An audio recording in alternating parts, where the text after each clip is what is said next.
distinguished guests, brothers and sisters, ladies and gentlemen, friends and... Go ahead. Hello, Touchdown. My name is Brother Larry. Welcome to the Brooklyn William Mackey Jr. History Club. We meet here every other Wednesday in honor of Olaj Malik Al-Shabazz, Happy Earth Day, Amos Wilson, Louis Ray Rivera,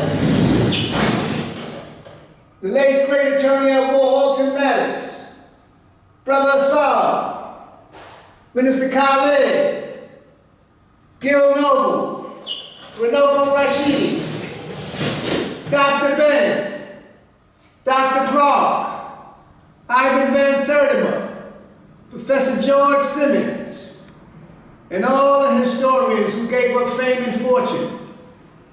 They could have went the other way, but they chose to come with some real good information. They could have took the money.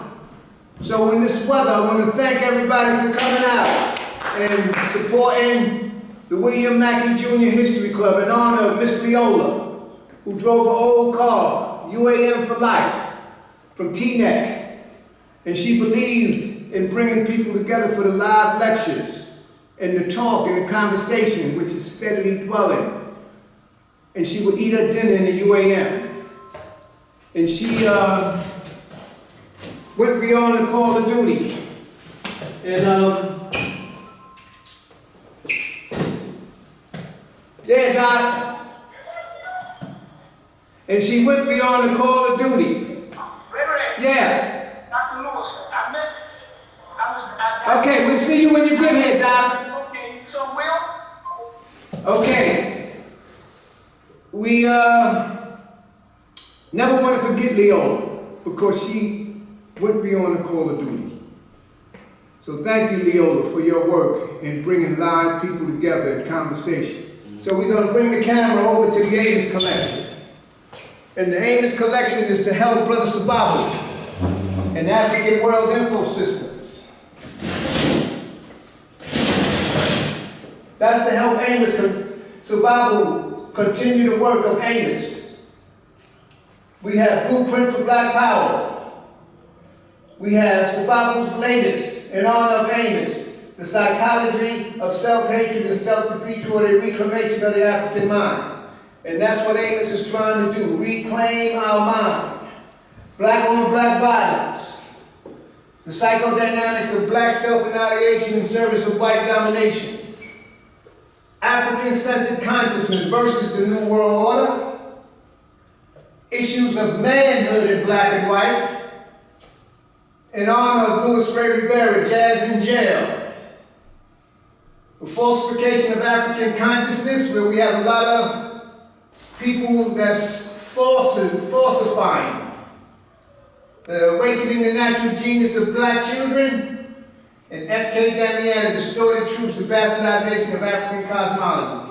So we have these books to help Sababu because he's still working hard. And I'm here to tell you he's working hard. And everybody is mentioning Amos's name and Amos's quotes. Send Sababu a love offering because he's getting it in, but in honor of Louis Ray Rivera, Jazz in Jail. When Professor Mackey left us, and we came down here, me, Hassan, Calvin, Brother Colvin, Louis Ray picked up the mantle, and he would come down here and speak, to give his lectures. And he only lived a couple of blocks away on Jefferson, and we would walk him home and he'd talk for another hour and a half.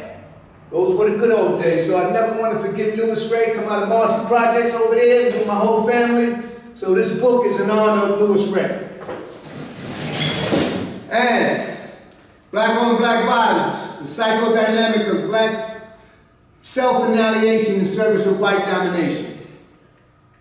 Family, if you think 1 second you're not dominated by the European white domination with black on black violence. Everybody's speaking about it. They do it in other countries. They put armies against each other. And you think we're not dominated? We are still dominated by them. So if you read Amos's classic, you will understand the scenario of black on black. Thank you, Brother Amos. Now, I got some books I'm going to go through right quick in honor of Dr. Ben, Black Man of the Nile. And when you look at the work of Dr. Ben and Dr. Clark, they go back into Africa and they tell you how it was built, the pyramids, the cattle, under the Sphinx, everything that happened. And they didn't have too many computers, so we want to honor Dr. Ben with this.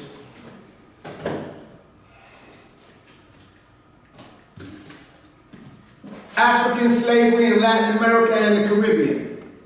I just happened to get this book, and with the reparations phenomenon coming down, I don't see why they keep asking for these silly studies. They must not be reading these books. In honor of the African Echoes family and the Know Thyself study group out of Asbury Park, if you want to really read about a queen warrior, Queen Nzinga of Angola, and this book is being mentioned at the African Echo Study Group. Excellent book. Here's another book by Lisa M. Alexander, and in honor of Trust Graham and the African Echoes and True and all the guys. I God them. Listen. African or Africans, Black identity and political activism in New York City, 1784 to 1861. So when you want to read about paying some dues, we have paid some dues in this country and are still paying. And you're talking about a time that it was real crazy. 1784 to 1861. The draft riots was 1863, right, Trust? And if you want to know how you really got treated, you look up the draft riots and the burning down of the museum, the Black Children Orphanages on 42nd Street, which is a library today. Another book, Without Sanctuary. The pictures is here. The hangings. The postcards. The killings. 3 brothers hanged, the beatings, the dogs, the chains, the getting together to watch the hanging where they burnt you like a barbecue.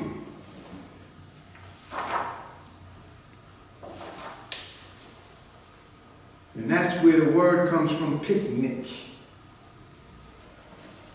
So these, the postcards. So I really wish y'all stop this nonsense. The people. Stop this nonsense with another study, with that garbage. And when you look at other people, they ain't never do a study. It's a shame.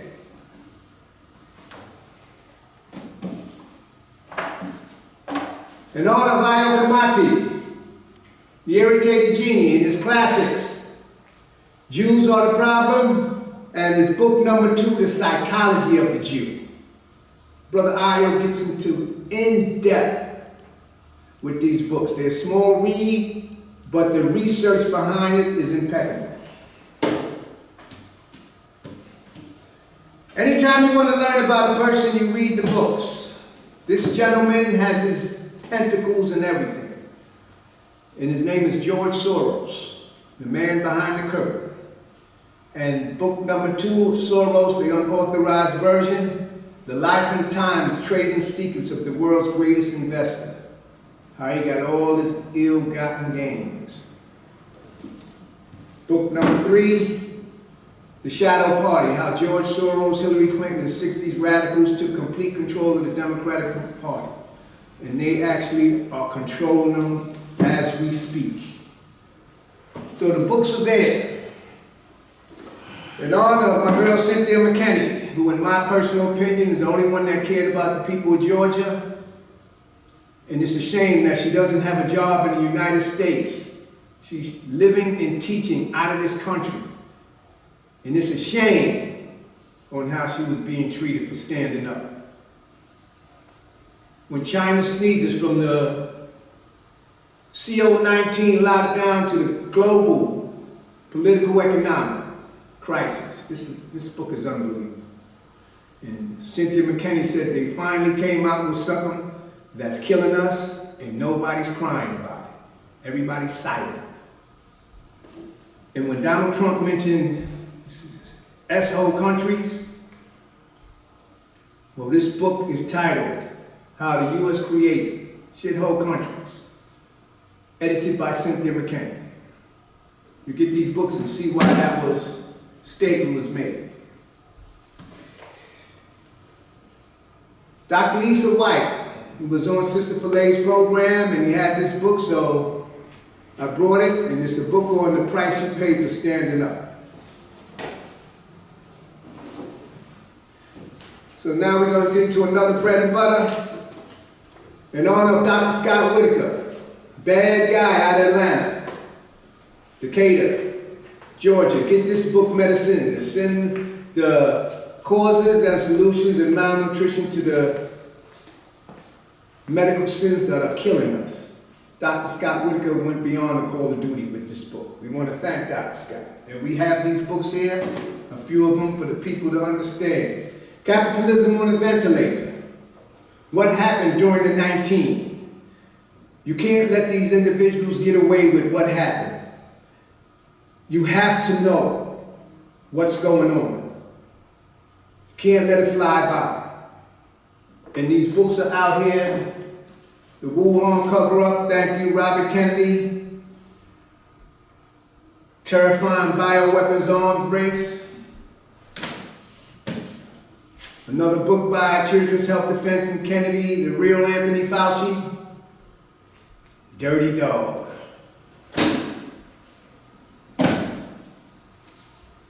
The medical pharmaceutical killing machine. And it basically says finding facts that could save your life. And when you get into this book, I'm reading it now, you have to know these things that's going on in the hospitals for your own good.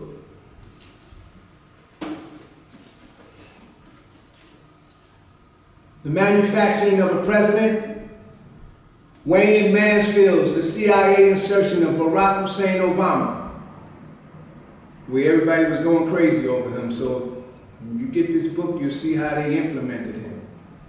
And it's all falling apart. Everywhere you turn, everybody getting licensed for medical marijuana. And they selling the medical marijuana and they selling the good stuff together. Brooklyn is being inundated with clubs. And at every club, there's a licensed cannabis store. So they smoking this stuff. And the man behind it is George Soros. And the whole Democratic Party has voted for it, and you can't stop it. They can't do nothing. Dope Incorporated, I want to thank Lyndon LaRouche. And this is the book that drove Kennedy crazy. And it talks about the drugs and this and that, but they used to be sitting in front of the liquor store waiting for the liquor store to open. That is over. They're waiting for the weed spots to open. And then the city of New York got the nerve to put on social media that they closing them down. Nothing but a dog and phony show. They got guys running around there, bring it to you. Chancellor Williams, The Destruction of Black Civilization. When you get this book, Chancellor Williams is going to show you the mistakes that we made as a people. How those great African civilizations fell, from the Arab slave trade to the European slave trade, the great armies. This Chancellor Williams gave up a lot when he wrote these books. So this is what you want to get. Let the Science Speak, independent scientists on the CO19, excellent publication. How you doing, my friend? Okay, Dr. McCullough, he's a doctor. The truth about CO19, Children's Health Defense, Vax versus Unvax, Vax, let the science speak. Rand Paul, and if you saw the Senate hearings when Fauci was up there, they all on YouTube. Rand Paul was getting on it. So this is another blockbuster book by Senator Rand Paul. Excellent. Don't let these people get away. Edward Down was an investor with BlackRock. And he wrote the book, Causes Unknown, The Epidemic of Sudden Death Syndrome. 20, 21, 22, 23, 24, 25, and every time you turn around, it's somebody catching a heart attack, somebody catching a tumor, somebody catching a cancer, somebody catching something. Well, Dr. Edward Down went into the research of the young athletes collapsing on the field. The football players, young, bright futures. And you can get on Amazon and you can buy this book and do your own research. Do not let them get away with what happened.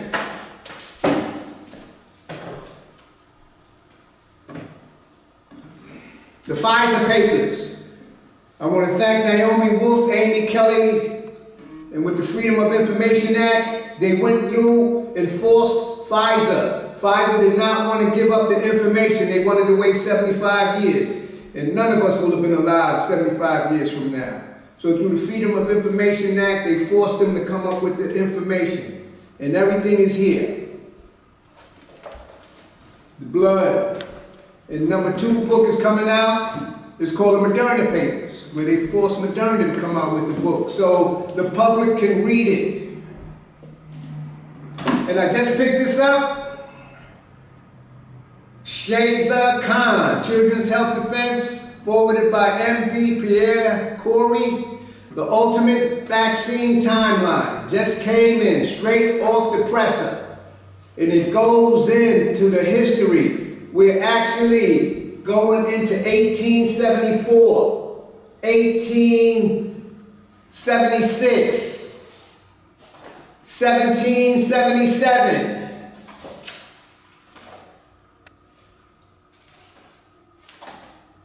1735, all the way up to 1960. So it's a timeline on the history of vaccines.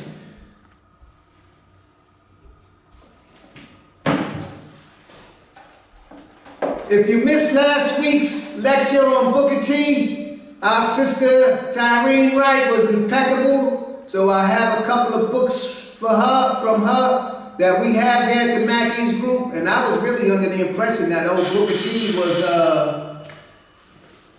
something else. But when Miss Wright came down and did that lecture, old Booker T was a bad motor scooter.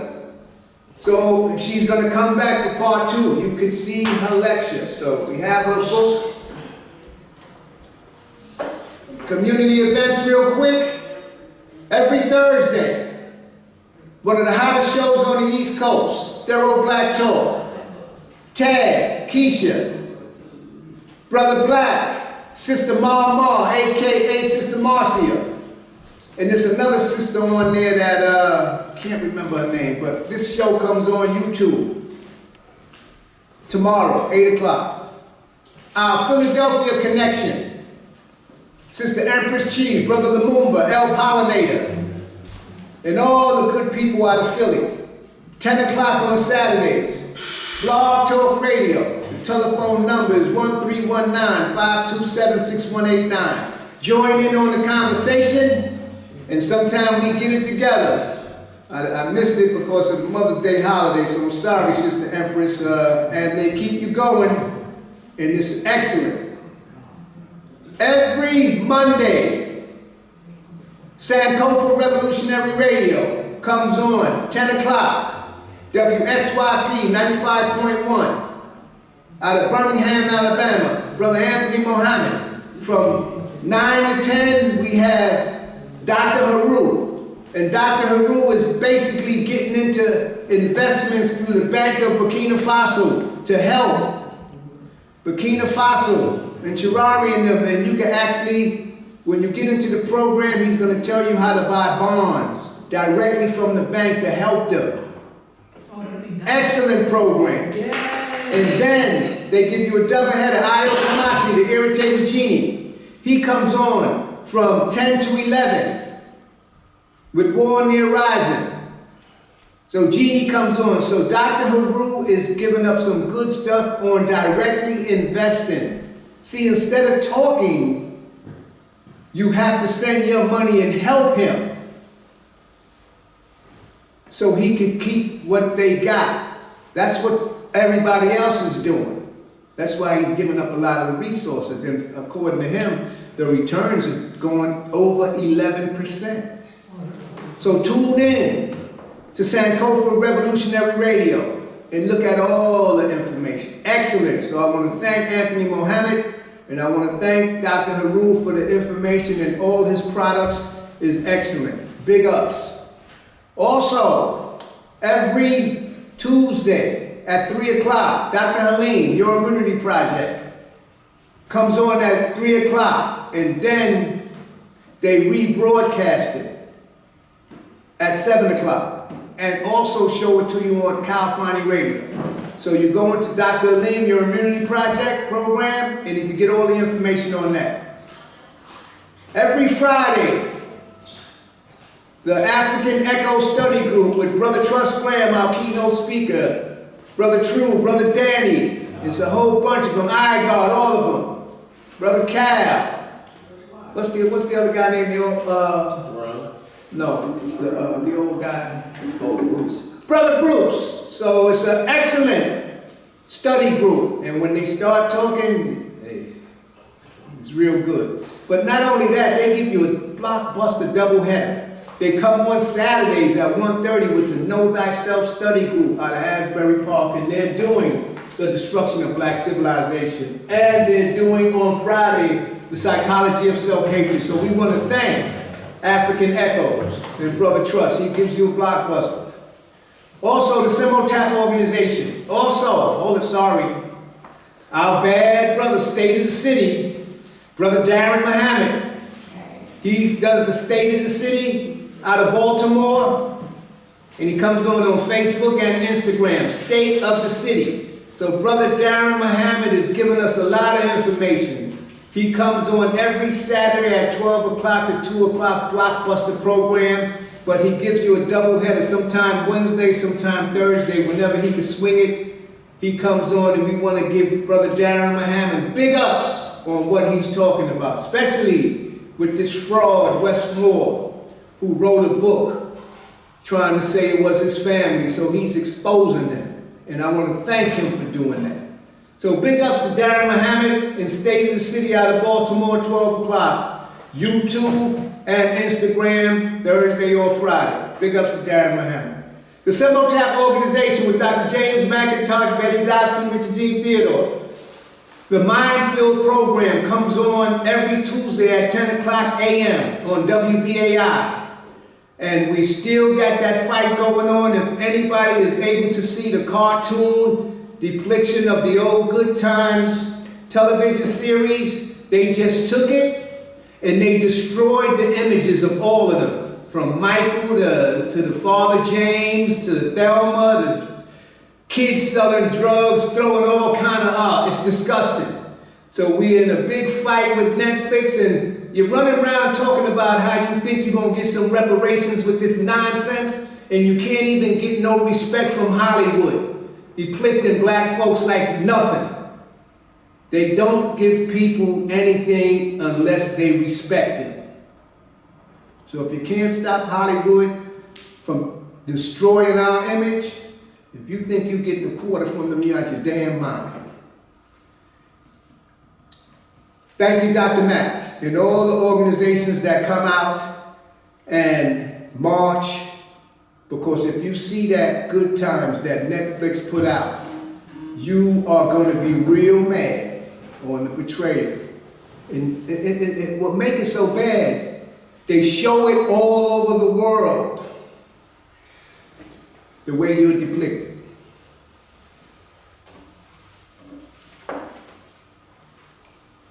You don't have to worry about Donald Trump or anybody, or where you're spending your money. If you go down to the Rock, the UNIA, 13205 Merrick Boulevard, and I went there today, and I said, listen, I'm going to try to weed myself off of going to these other stores owned by other people, and I'm going to start going and supporting the Rock. That's the store from the UNIA. And it's at 13205 Merrick Boulevard. And basically, family, it's a mini Jetros. It's a mini Jetros with freezers and everything in there. So I told myself, after joining the UNIA, you don't have to worry about no white folks if you're taking your money and at least trying to spend with your own. And it's excellent. It's a big place right across the street from the Home Depot. So I want to thank, big ups to the UNIA. Everybody in there is friendly, lot of supplies. So I went there today. So I want to thank the UNIA in their store. And it opens Monday to Saturday, 7 to 7, Sundays, 8 to 12. And it's called The Rock. Thank you. And if you join the UNIA, you won't have to worry too much about what other people are doing. So ladies and gentlemen, I wind up finding this book, Fidel and Malcolm. And I remember John Henry Clark said that Malcolm turned down $500,000. He was that serious on what he wanted to do. And they offered him that much money to go the other way. And Malcolm did it. And they go up to Ferncliff and pay homage, and Paul Robeson is there, it's a whole bunch of other people, Ali is there. So they go there on his birthday, because he didn't have to do what he did. So we never want to forget Brother Malcolm. So if you get a chance, go up there, they got buses and everything. And I know a lot of people come down and have something to say about Brother Malcolm, but one of the best I thought about was Brother Trust Graham. So I called him up and said, Trust, will you come down in honor of Malcolm and give us a lecture on Malcolm X? So ladies and gentlemen, you can view all of our lectures on YouTube under B.K. William Mackey Jr., just in case you missed one. So a brother that's on the money, we love him at the Mackey's Group. And without further ado, give him a great big hand on Malcolm. Brother Trust Graham.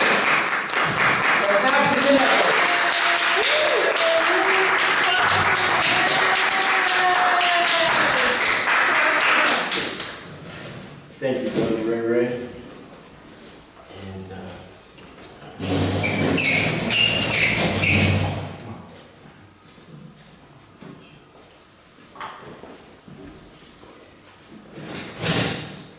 before we get started, I would think it would be appropriate before I go through some important issues before we start the program. And one is, I want the opportunity from the eldest individual in the room to speak. Yes, you may. Do I have the opportunity to speak? Yes. Thank you. That's in following the tradition in our cultural tradition that gives respect, reverence, and honor to all of the elders that came before you. It's our responsibility to hold your high and your responsibility to hold our ancestors high. And it's a protocol that which we, instill ourselves in. And sometimes it's hard to recognize what that process is. And that process is making sure that we keep the names of our ancestors alive. That we keep the names of our ancestors alive. Does anybody here know what spirits are? Anybody? Does anybody know what spirits are? Energy. Say it again. Energy. Energy. That's what. That's could be good. This non-visible forces. I guess Okay. that's it. Anybody else? Anything? Well, my definition, I'm not saying it's everybody's definition. Right. And I'm not saying that it's the only definition. But my definition of spirits are memories.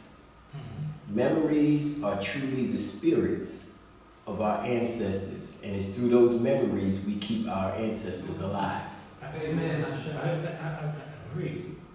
So when you think about your ancestors, you are reliving their lives. And this is how we keep them alive. It's no spooky thing with people flying around in the air. We're not talking about that. We're talking about real issues of people's lives who actually lived on this planet Earth. So we want to recognize that. So I just wanted to open up by saying that. And first I want to give reverence, respect, and honor to 3 personalities. 2 individuals who have recently made their transition, and 1 who has made his transition quite a number of years ago. Let me get this water off. You want And tea, Trust? You got tea? yeah, I'm good. And the personalities in question is the first person, since we're going to do women first, the first person is my mom. My mom, Jean Graham, made her transition in January of this year. And it was a great loss for our family, not because she died, but a great loss because her physical is not here anymore. Not because she died. My mother lived to be 90. She had a very long, I would say productive and joyous life. And one thing that I do have going for me and my family is my mother had 5 sisters, and all of them lived past 90. Amen. My grandmother had 11 sisters and brothers, and she was the youngest. Then she died at 89. Everybody else lived past 90. So those things represent at least some idea of how I can look at the genes I come from, and not the ones I'm wearing. But to give reverence, respect, and honor, again, I pour this libation in honor of my mother and all of the work and the time that she put in to make it possible for me, my siblings, and my children and grandchildren and great-grandchildren to exist. Ashe. I pour this other libation in honor of a great educator, a person that paved the way for a lot of individuals in the educational arena, but most of all, a person that took his time. The first book I ever read of this individual, he was the personality that explained to us what it meant to have a black young man in your household. And a black young man that was responsible, capable, had the potential, and willing to go out and take care of business. And the personality that I'm talking about is none other than Jawanza Kenjufu. Jawanza Kenjufu passed just recently. He was a great educator. If you ever read his core, what we call magnum opus in the industry, book, Conspiracy to Destroy the Black Boys, 3 volumes.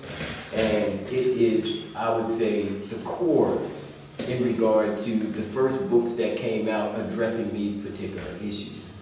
So I want to pour this libation in honor of Jawanza Kenjufu. And last but not least, I want to pour a libation in commemoration to the individual we're going to speak about tonight. born in 1925, May of 1925. And as you know, this is 2025, and we're talking about none other than Malcolm X, El-Haj Malik Shabazz, who is now 100 years old, a century year of his contribution on this earth. And we're gonna at least deal with some of that tonight. I thought that how we would deal with that, and let's first pour that libation, and this is in honor of the great spirit of Malcolm. Okay. And last but not least, to all of the other ancestors that made it possible for my moms, Jawanza Kanjufu and El-Haj Malik Shabazz to exist here in this Western Hemisphere and contribute meaningfully to our development, growth, and survival. Ashe, Ashe, Ashe Awu. Okay, now, I thought that traditionally, because it is a 100-year anniversary of the life of our great shining prince, that we would address Malcolm a little different than the traditional lectures that have been given recently about his life. And one of the areas that I decided that I would focus on is an area that a lot of times normally does not get a lot of attention about Malcolm's life. And a lot of time when we talk about Malcolm, we talk about the latter part of his life. We talk about the most, controversial part of his life. We talk about the things that made him a big personality and character in the general, community as well as in the black community. And I thought that we would zero in what was the driving force behind the personality and character that made Malcolm who he truly was. And when I began to examine that, one of the things that I decided that would be my focus point would be education. In other words, what was Malcolm's education? Where did he go to school? How did he become this great thinker? There's a difference between a spokesman and a thinker, How did he become this great thinker? He was known for debating individuals. He had this ability to speak to individuals that were on a very low educational level and speak to them clearly and sound and concisely.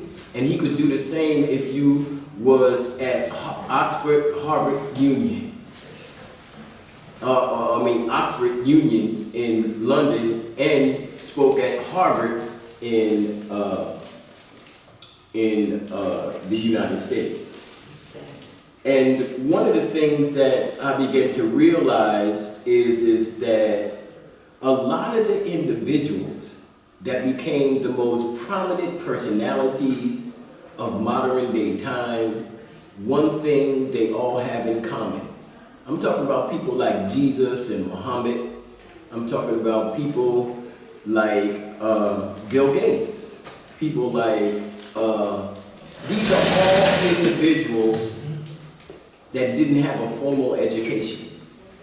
None of them. Frederick Douglass. Frederick Douglass definitely never had a formal education. One thing that all of them have also in common, every single one of them are called autodidacts. Autodidacts. A-U-T-O-D-I-D-A-C-T.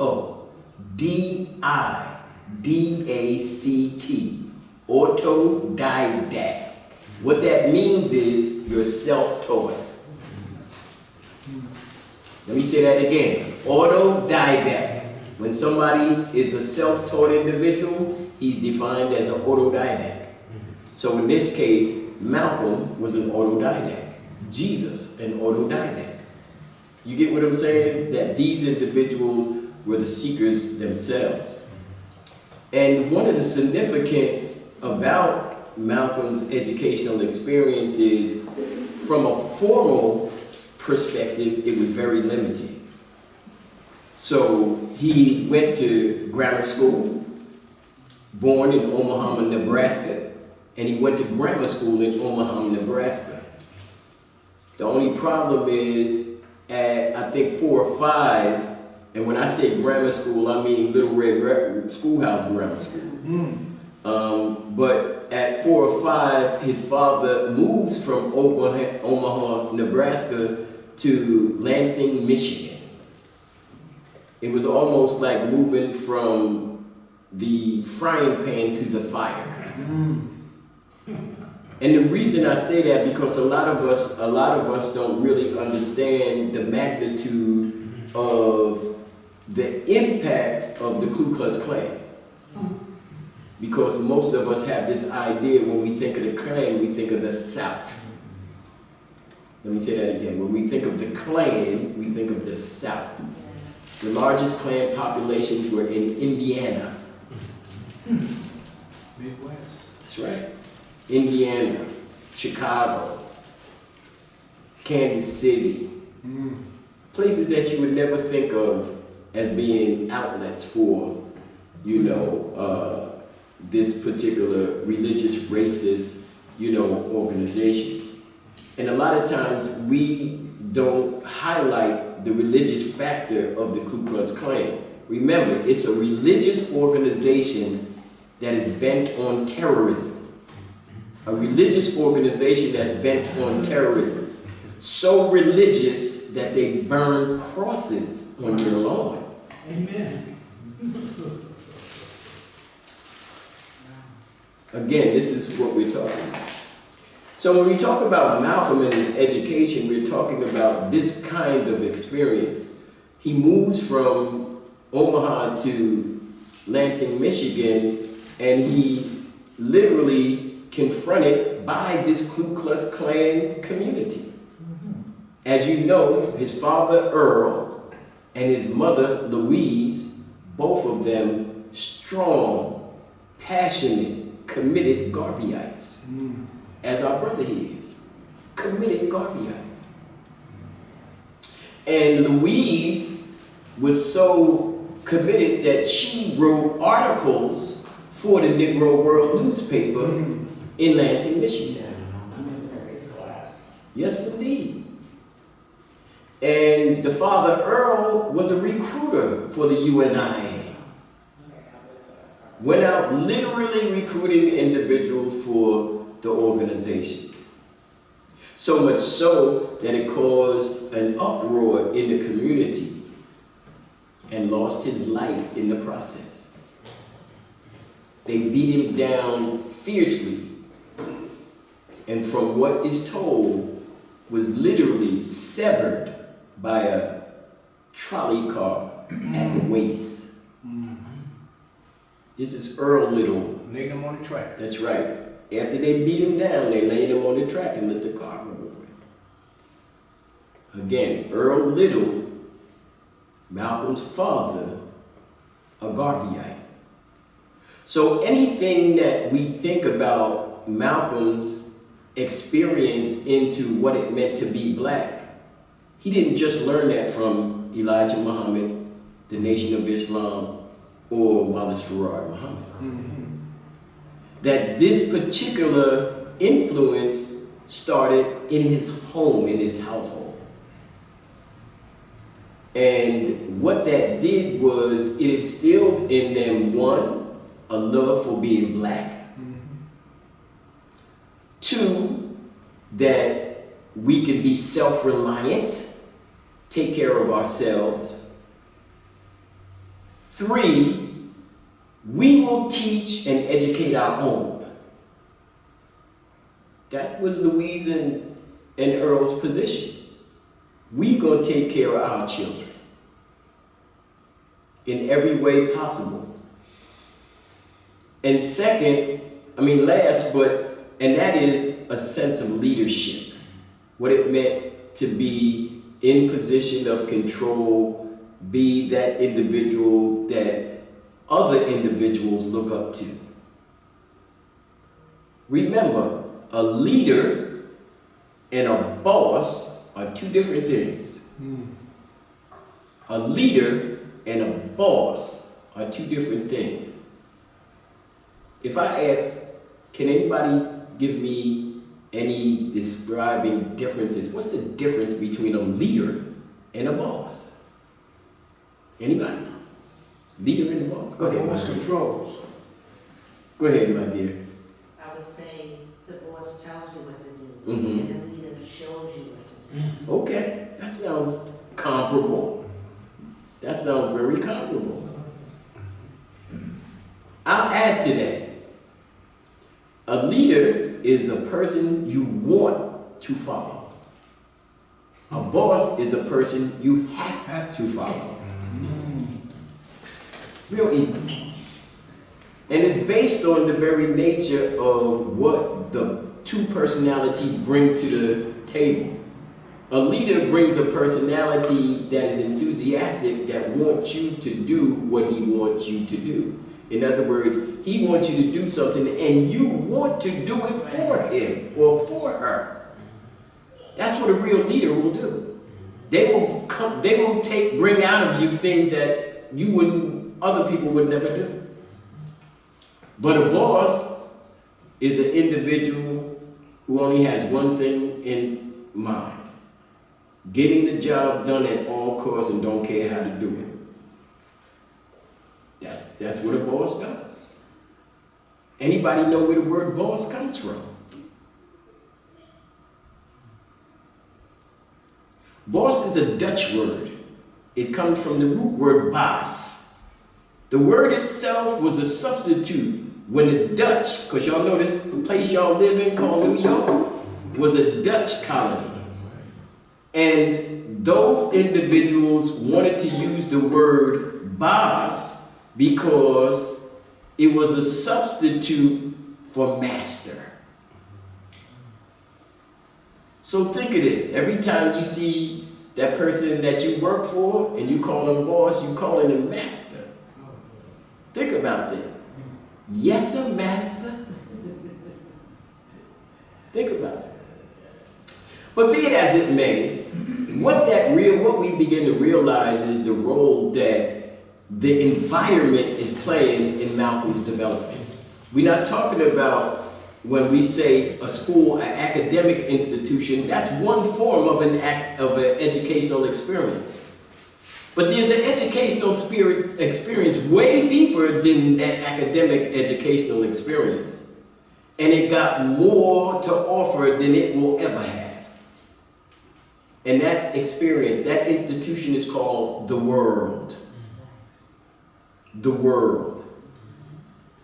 And your social experiences in the world, no academic education could substitute it. None. And the true institutional setting that Malcolm had that really created the foundation to his development was that world. That world in which he grew up as, children of Garveyites, to the time that he was put into foster homes. Because see, when Earl was killed and Louise, eventually she was put into a psychological institution for 29 years. 29 years. And what they decided to do was take the children, the youngest ones, and put them into foster care. They took Malcolm and sent him 10 miles away from the actual home in which he was living with a family of white people. And it's deep because Wilfred, his oldest brother, tells the story of Malcolm playing with all of these white kids in the woods. And he says Malcolm would always tell them, we're going to play Robin Hood. And Wilford said Malcolm was Robin Hood. He said he had all of these white boys following him doing everything. He said that Malcolm, when he enrolled in school, Malcolm was the best student in the whole class. Got the best grades. Was the president of his class. The only black person in his class. He was the president. I know that's right. And when they had what do you call it? A job prospect day, they were asking kids what did they want to be when they growed up. And they asked Malcolm. And Malcolm said he wanted to be a lawyer. And the teacher told him he should think about being something more practical, like a carpenter. And Malcolm said, I ain't being no carpenter.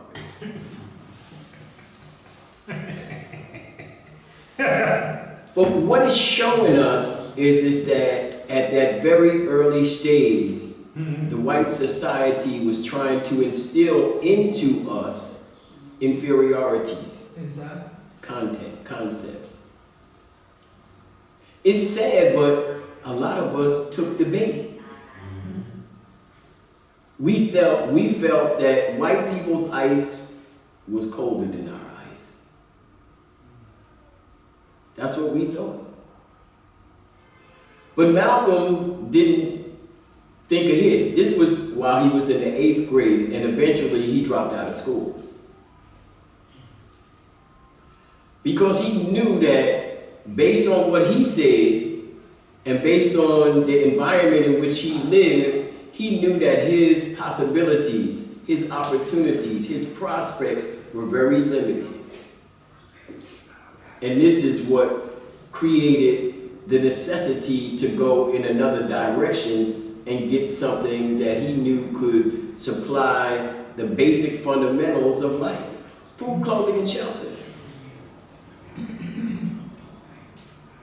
So it wasn't hard to take a life of crime.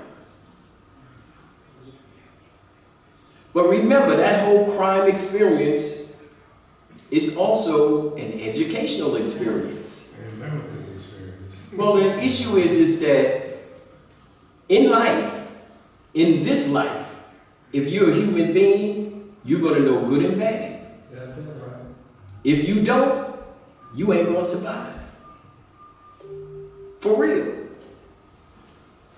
And the reality of what that means is to understand what it means to be able to move freely through society and understand the ramifications of what that is.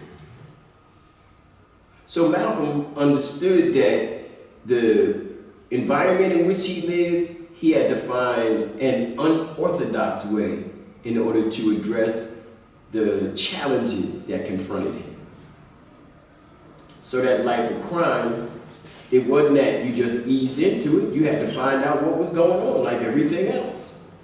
You had to hang out with the right people. You had to hone your skills. And like Malcolm did when he was with them little white boys in the forest, leading them, he became the leader of his own crime crew. He goes from leading one group, going to leading another group. One of the scenes in Spike Lee's movie is what's his name? The brother that did the stand-up he did the one man show stand-up of Huey P. Newton on Broadway. That's Real light-skinned guy. yeah, real light-skinned brother. But he played Well, he did excellent. yeah, he played a part in Spike Lee's movie where he was half Italian and half black. And Malcolm put the gun up to his nose and said, which part is it? That's the Italian part or the black part?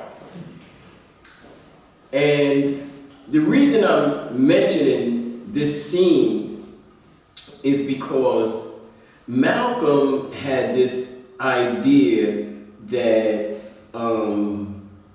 he knew that the way the world worked at that time, because remember, look at the time period we're talking about when he comes into, into, how can I say, public acclaim versus the things that led up to that. I'm talking about the 50s, the 40s, the 30s, and the 20s. And the time in which we are talking about is prior, I would say it would be between 1940 and 1950. And this is when Malcolm is now being introduced to this street life. And one thing he will tell you in the autobiography of himself, and that is he liked it. He got far ahead enough to do some of the things he wanted to do. But also he began to realize one thing. Malcolm was an individual who was never feared change.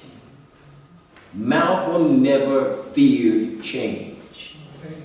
He knew that that was an intricate part of his growth as an individual, as a person, and as a character. And he knew that through his life, he could see at different points in his life him going through these changes. And he didn't resist like some of us do. And one thing you can see through his life, from every change he went through, he learned something. He learned something. And that experience literally began to expand his playing field of how he's seen the whole world. See, a lot of us think that the education he got was from Elijah Muhammad. No disrespect. I love Elijah Muhammad. Seriously, I love Elijah Muhammad. My mother grew up in the nation was a part of the Nation of Islam. My brothers and sisters grew up, in that environment. I have a personal relationship with that environment. But I also know the internal workings of the organization and also some of the shortcomings of it. Because all of us have our achievements and our failures. If you don't have no failures, you don't really have achievements. How can you have achievements with no failures? Come on. So the object is to see through him what lessons do we actually learn from his particular experience. And that experience is based on the school he went to. And that school was life. And one thing you can bet your bottom dollar, Malcolm learned. Every experience that he went through, he learned something. Just because he didn't come out and tell you about it, you could see in his ways and actions that he learned something.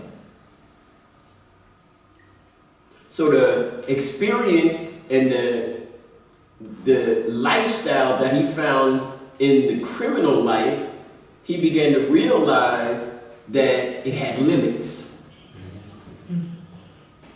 And it had other individuals who was in positions of determining what your outcome would be.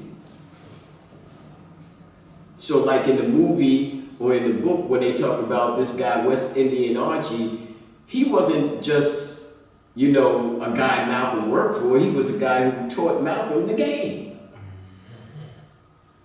You get what I'm saying? To understand who and how he operated. He took that life experience in the street world and parlayed it into skills and protocols that would eventually be used later on in his structured life.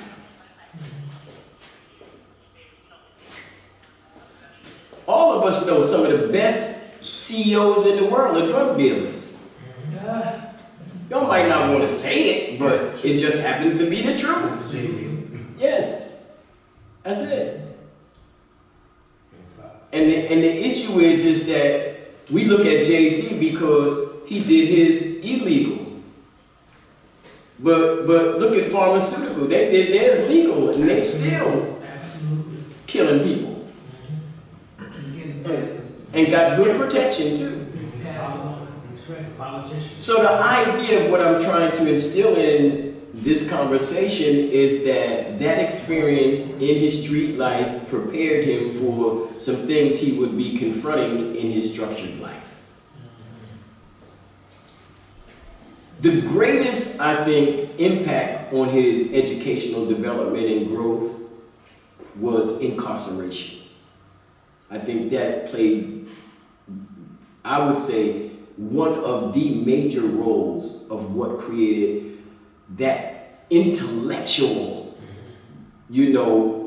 mindset, that intellectual powerhouse that Malcolm came to be. He learned all of that while in prison. And he learned that. He learned history, philosophy, literature. He read Shakespeare and W.E.B. Du Bois. He read everything he could get his hands on. Here's a guy who read the dictionary. None of y'all here can say you ever read the dictionary. You looked up words, but you not read the dictionary. He actually read the dictionary. So you think of the very nature of when you hear him speak and his mastery of words and his mastery of delivery and his mastery of phrase, structure. Remember, autodidact. He taught himself. Autodidactic. That's right. And what that meant was that he had a lot of guides in his life, not teachers. Let me say that again. He didn't have teachers, he had guides. Let me say this again and be clear. In your life, you will only have one teacher. You have guides. Nobody else, there's only one teacher in your life, and that's you. Nobody else can teach you anything. Because teaching is not about teaching. Anybody know what teaching is about? Related. No, it's about the L word. Learning. Love. So the whole educational experience is not about teaching, it's about learning. The art of learning. And when you literally open yourself to become a receptive tool for learning, that's when you grow. And most of us don't understand that. We think that there's a teacher and a student. No. That's why if you ever notice in Africa, you never see, very seldom in a traditional setting, in a traditional communal setting, you never ever see a student and a teacher. You never see that. In other words, in a formal academic setting, in an institution in the Western Hemisphere where we live, a teacher is sitting where I'm sitting and the students are sitting down there. In Africa, that does not happen. Everybody sits in a circle. So we all on the same level. I'm not up here and you're not down there. In other words, the teacher is as much learning as the student is learning. It's a reciprocal process of exchange. Amen. The object of an academic setting is the exchange of ideas. And Malcolm's family knew that. His father and his mother were educated individuals. Let me say that again. His father and his mother were educated individuals. How do I know? Because both of them could read and write well. What does it mean to be literate? It means to read and to write well. That's what literacy means. To read and write well. The countries that are the most literate are the ones you probably never even heard of. And it ain't China, it ain't Russia, it ain't, what do you call it? It ain't England, it ain't America, they ain't even in the top 10. What about India? I said read and write well. So if Louise Little wrote for the Negro world, that means that what? She could read and write well. Enough to publish what she read. What she wrote, excuse me. Do you know what it meant to be able to be literate at the time in which they were living? We take it for granted. Black people having the skills of reading and writing was not a widespread process. And then second, a woman.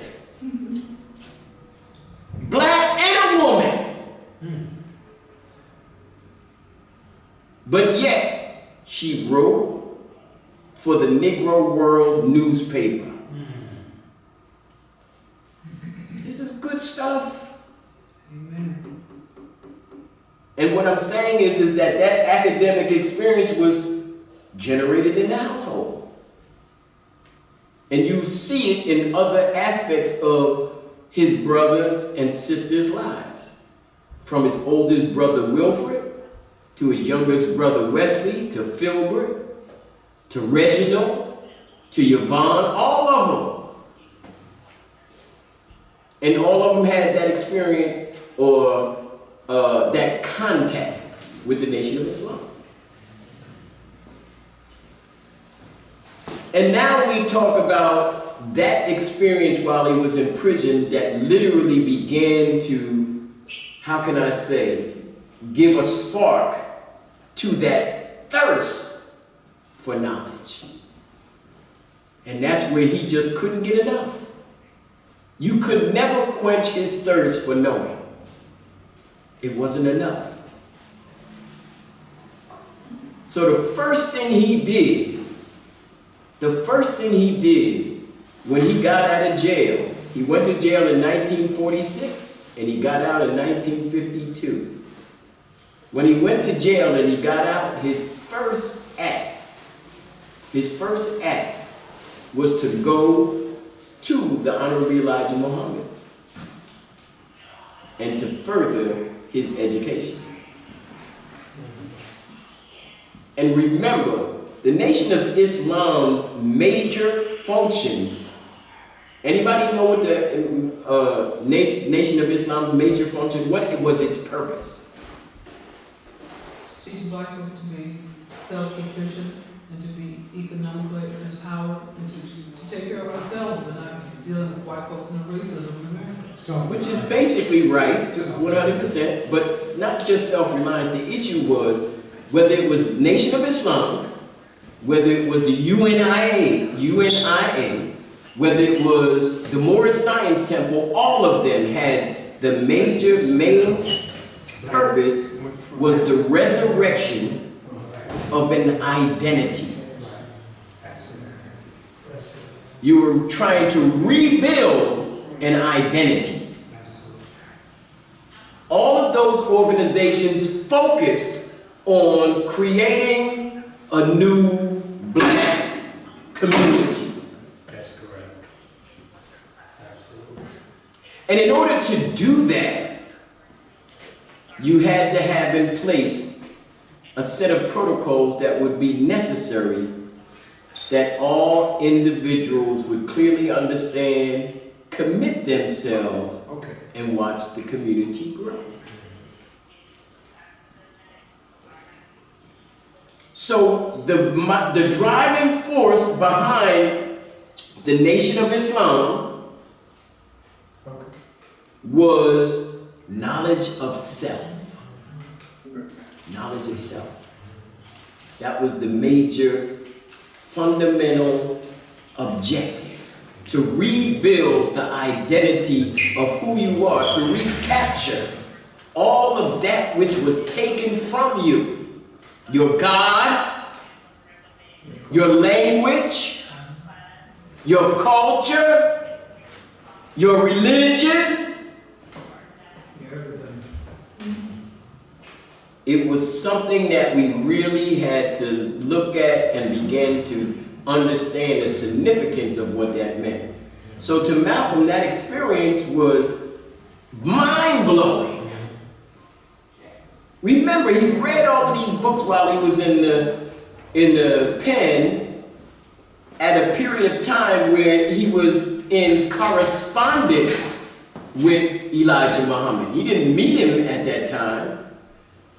And this hope that he had in regard to that literally was the gasoline in his tank that was driving him toward this thirst to know, so that he couldn't go in front of the Honorable Elijah Muhammad like some dumb joker off the street corner. So he spent all of his free time addressing the issue, educating himself. They said that he jumped into religion so deep, Ray, he jumped into his religion so deep that they gave him the name Satan. That means he was a bad dude. And he gave him the name Satan because he was one of the most fierce debaters in the institution. And one of the major subject matters that they debated was the color of Jesus. And you know Malcolm shut him down. Like they're going to shut them stores down on his birthday. They're going to shut him down. And Malcolm literally honed his skills in that institution. Sometimes prison can be a godsend. We say not arrested, he was rescued, you know? Well, there's a difference. A brother of mine said to me that you have an alternative when you go to prison. You can serve time or have time serve you. Right.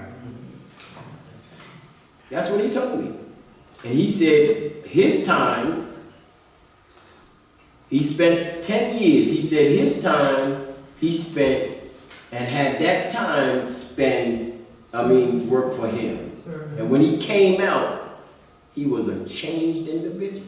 That's right. Because he knew that if he didn't go through a process of evolution, that the person that was put in that penitentiary would be the person that came out. Transformation. So Malcolm understood that transformation was a part of what it meant to grow and to truly understand things. And when he left the penitentiary, he was a step up. I mean, a major step up compared to him going into that institution. Now, mind you, that's just from being able to have access to information. Not all, but access to just basic information. And he took the basic information, a book that everybody has somewhere. You can find a dictionary. Everybody, you can find a dictionary. You can buy a dictionary for 50 cents. And he took that dictionary and made it like his Bible. He could tell you the structure of a word. He could tell you the etymology of the word. He can tell you the different meanings of the word. He can tell you the part of speech of the word. He can tell you how to apply the word. He was this kind of individual. Now, and you could see it in his speeches. You would want to know, how did he able to debate individuals at Oxford Union in London, England? Coming out of And ain't did one day in no college nowhere. finish high school. No, he didn't go to high school. He went to junior high school. He only finished the 8th grade. Think about that. Only formally finished the 8th grade. So after he left the prison and he got introduced to the Nation of Islam again, that was another experience that elevated this thing to another mind-blowing experience. Because the teachings of Farad were very different than the teachings that he was learning while he was in prison, based on literature, history, and formal education that was coming from books that he was reading from the prison library. And how he got familiar as well as introduced to the Nation of Islam was through his brothers. His brother Filbert said that he would write him, and he knew that Malcolm was really touchy about religion, so he was very, very, limited about certain things he would say, because his position was, F all of that. But he said after a while, being in there and then talking to an individual in the prison that was also a member of the Nation of Islam, it began to wear down his position. Because Malcolm, deep down inside, he wanted change for himself. He really did.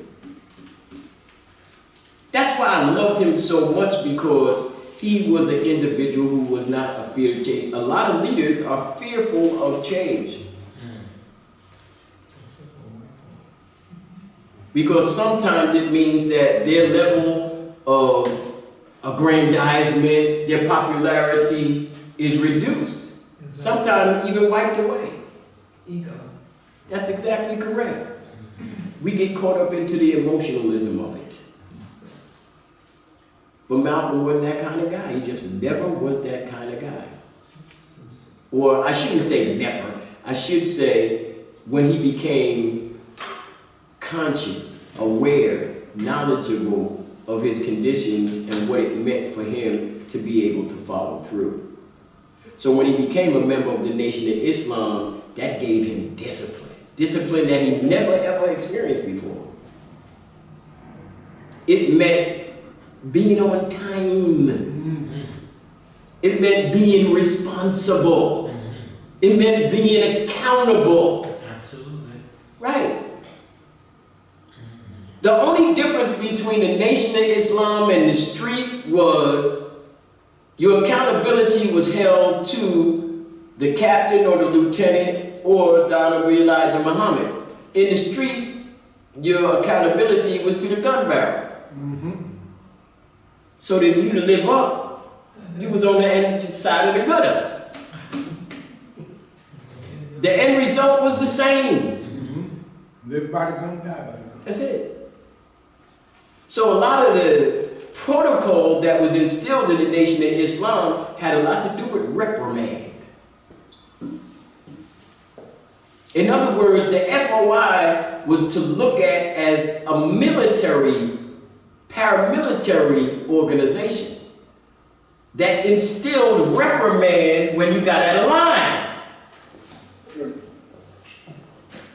That's what it was. And one of the individuals that created the persona of the FOI was this individual right here, Malcolm X.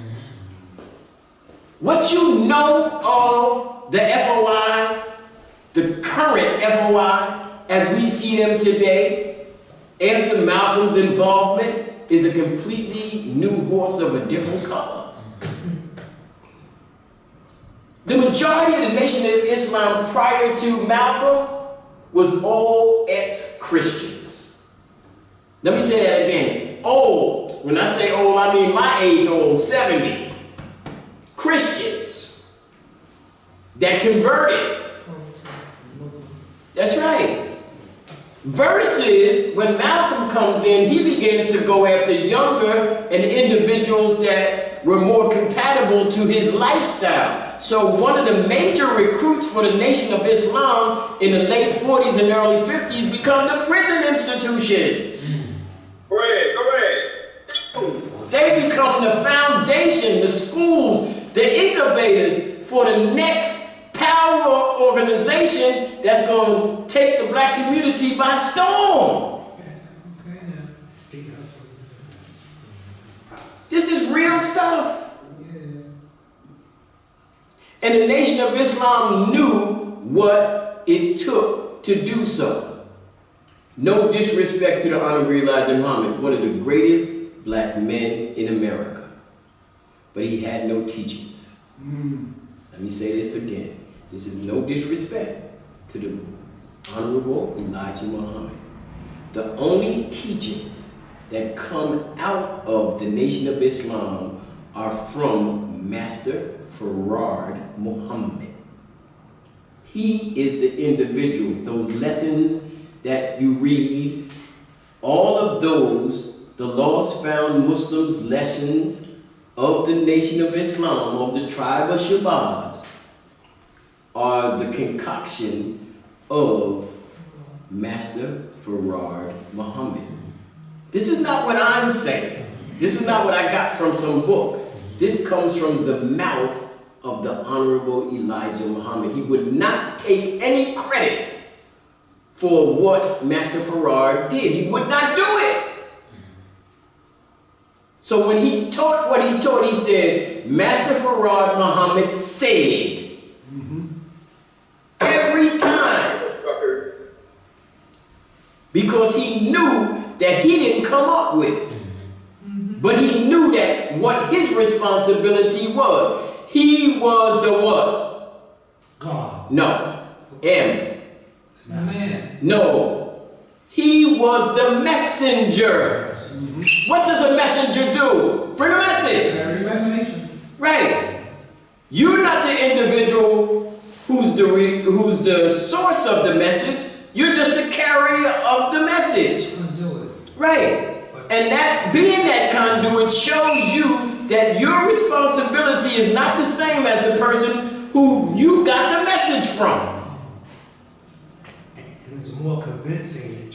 But it's the same thing in Orthodox Islam. The messenger is not Allah. That's because Muhammad. Don't get it twisted. We ain't going to Mecca for Muhammad, we going to Mecca for God. But they get caught up into the superficial aspects of the ceremony versus taking into consideration that it's not about a personality, it's about a principle. Absolutely. Okay, now. And that principle sets what we would call precedents. See, the Constitution that they wrote in the United States is not some unique document. They did that shit for years, hundreds of thousands of years writing documents. The only reason they say it's unique is because they did it. Ego. No, that's what they do. They think that, water ain't water until they found it. Like Donald Trump. He ain't never heard the word grocery until he said grocery. Now everybody, oh, did you know there's a thing called groceries? The dog. Come on, man. So this is the environment in which Malcolm grew. And that Nation of Islam experience literally prepared him for a whole bunch of things. What it meant to be a leader. What it meant to be responsible. What it meant to be a black man in America. What it meant to confront an individual who you loved so much, but you knew he was so wrong. That became an issue. See, Malcolm was not searching for God. Malcolm was searching for truth. Malcolm wasn't searching for God. He knew God. He understood that. But he was searching for truth. And he knew one thing. Truth does not care what you believe, how you think, or anything. And I'm talking about objective truth. There are two major kinds of truth. Objective truth and personal truth. Objective truth is based on being able to clearly understand that the truth that you are talking about are based on facts and evidence. Facts and evidence. And those facts and evidence don't care whether you believe it or not. Gravity don't care whether you believe it exists or not. It's going to be gravity. Light travels at 186,000 miles per second. It takes 350,000 light years for light to cross our galaxy. 350,000, not years, light years, to get across the damn galaxy. Let me say it. Our galaxy, that's one. How many galaxies they are? They say it's about 2.5 trillion. We don't have an idea what we're dealing with. But Malcolm had this knack for knowing that the more you knew was one thing, but his position was not knowing. Malcolm was driven by understanding. He really wanted to know how the shit worked. No, he wasn't seeking knowledge, he was seeking understanding. The nature. To know is not to understand. You can know something and not understand it. Doc will tell you that. Absolutely. And a lot of us consume knowledge, but not clearly understand it. And certain knowledge, it is impossible to understand it when you acquired it because it takes time to really consume it. That's why certain things you don't find out until 20 years later. You know it, you experienced it, but you still wasn't clear on it. And then one day, you're doing something, and you say, damn it, that's what that shit was about. For sure. Light turning. Because real understanding is a process of realization. It's a eureka moment. And when you have those eureka moments, it shows that the process that you are using in regard to finding information and to gaining some sense of conclusion, because with information there is no end. With life there is no end. I'm not talking about what y'all think about life. I'm talking about what life is. Life itself. The things that we say that live. I'm telling you, I don't care what they tell you. When your body dies, you do not die. The body doesn't die. The body can't die. It just transforms into transform into other formats that are more conducive for that process of change. So all of the elements on that periodic table, they here. That's correct. The same elements that you find in stars, you find in you. Cosmos. So it wasn't a puzzle to Malcolm to understand that when they were talking about the sun, moon, and stars, and the black man, the black woman, and the child, and understanding what it meant to be responsible to the family and the community and all of that. Again, it was second nature to him. Why? Because his mother and father had instilled them into that years ago. It was like a deja vu when the Nation of Islam came. And the brother's like, damn, that's what Daddy was telling us, wasn't it? Reawakening. Yeah, you know it. But that experience literally opened Malcolm up like a brand new guy on the street. And he took it and ran with it.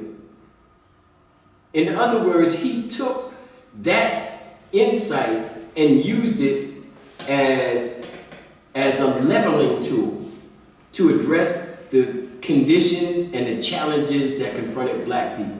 So from 1954 to 1965, he worked like a bat out of hell for the Nation of Islam.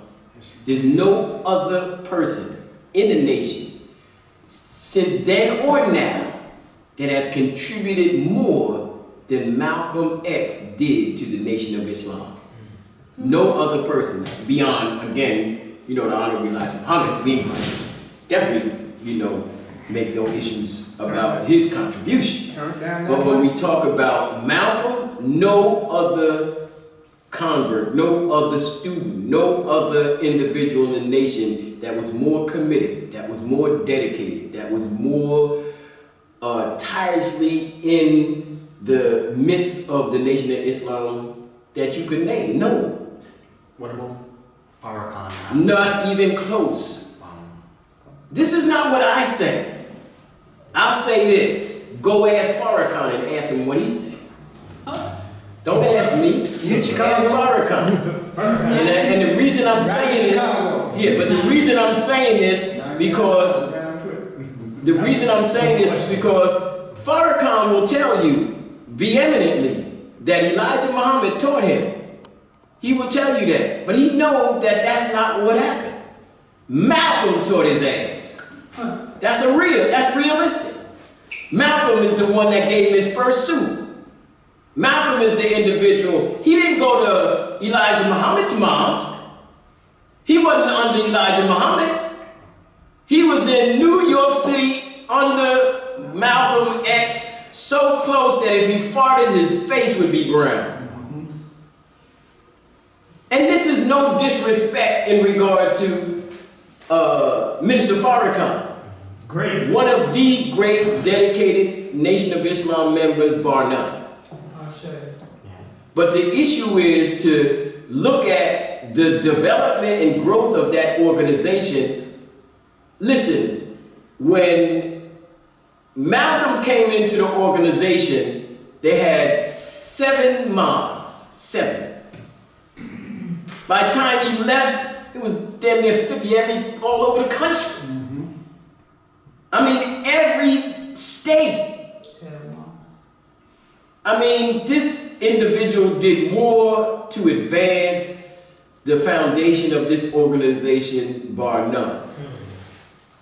And what I'm saying is that, like I said, I'm not saying this. This is not what Trust is saying. If you go ask the Honorable Elijah Muhammad, he made some speech and he said, "This is my best student. This." That's right. So much so that it caused controversy amongst the siblings. They started to fight about why is he getting so much attention. That's right. They began to fight about it.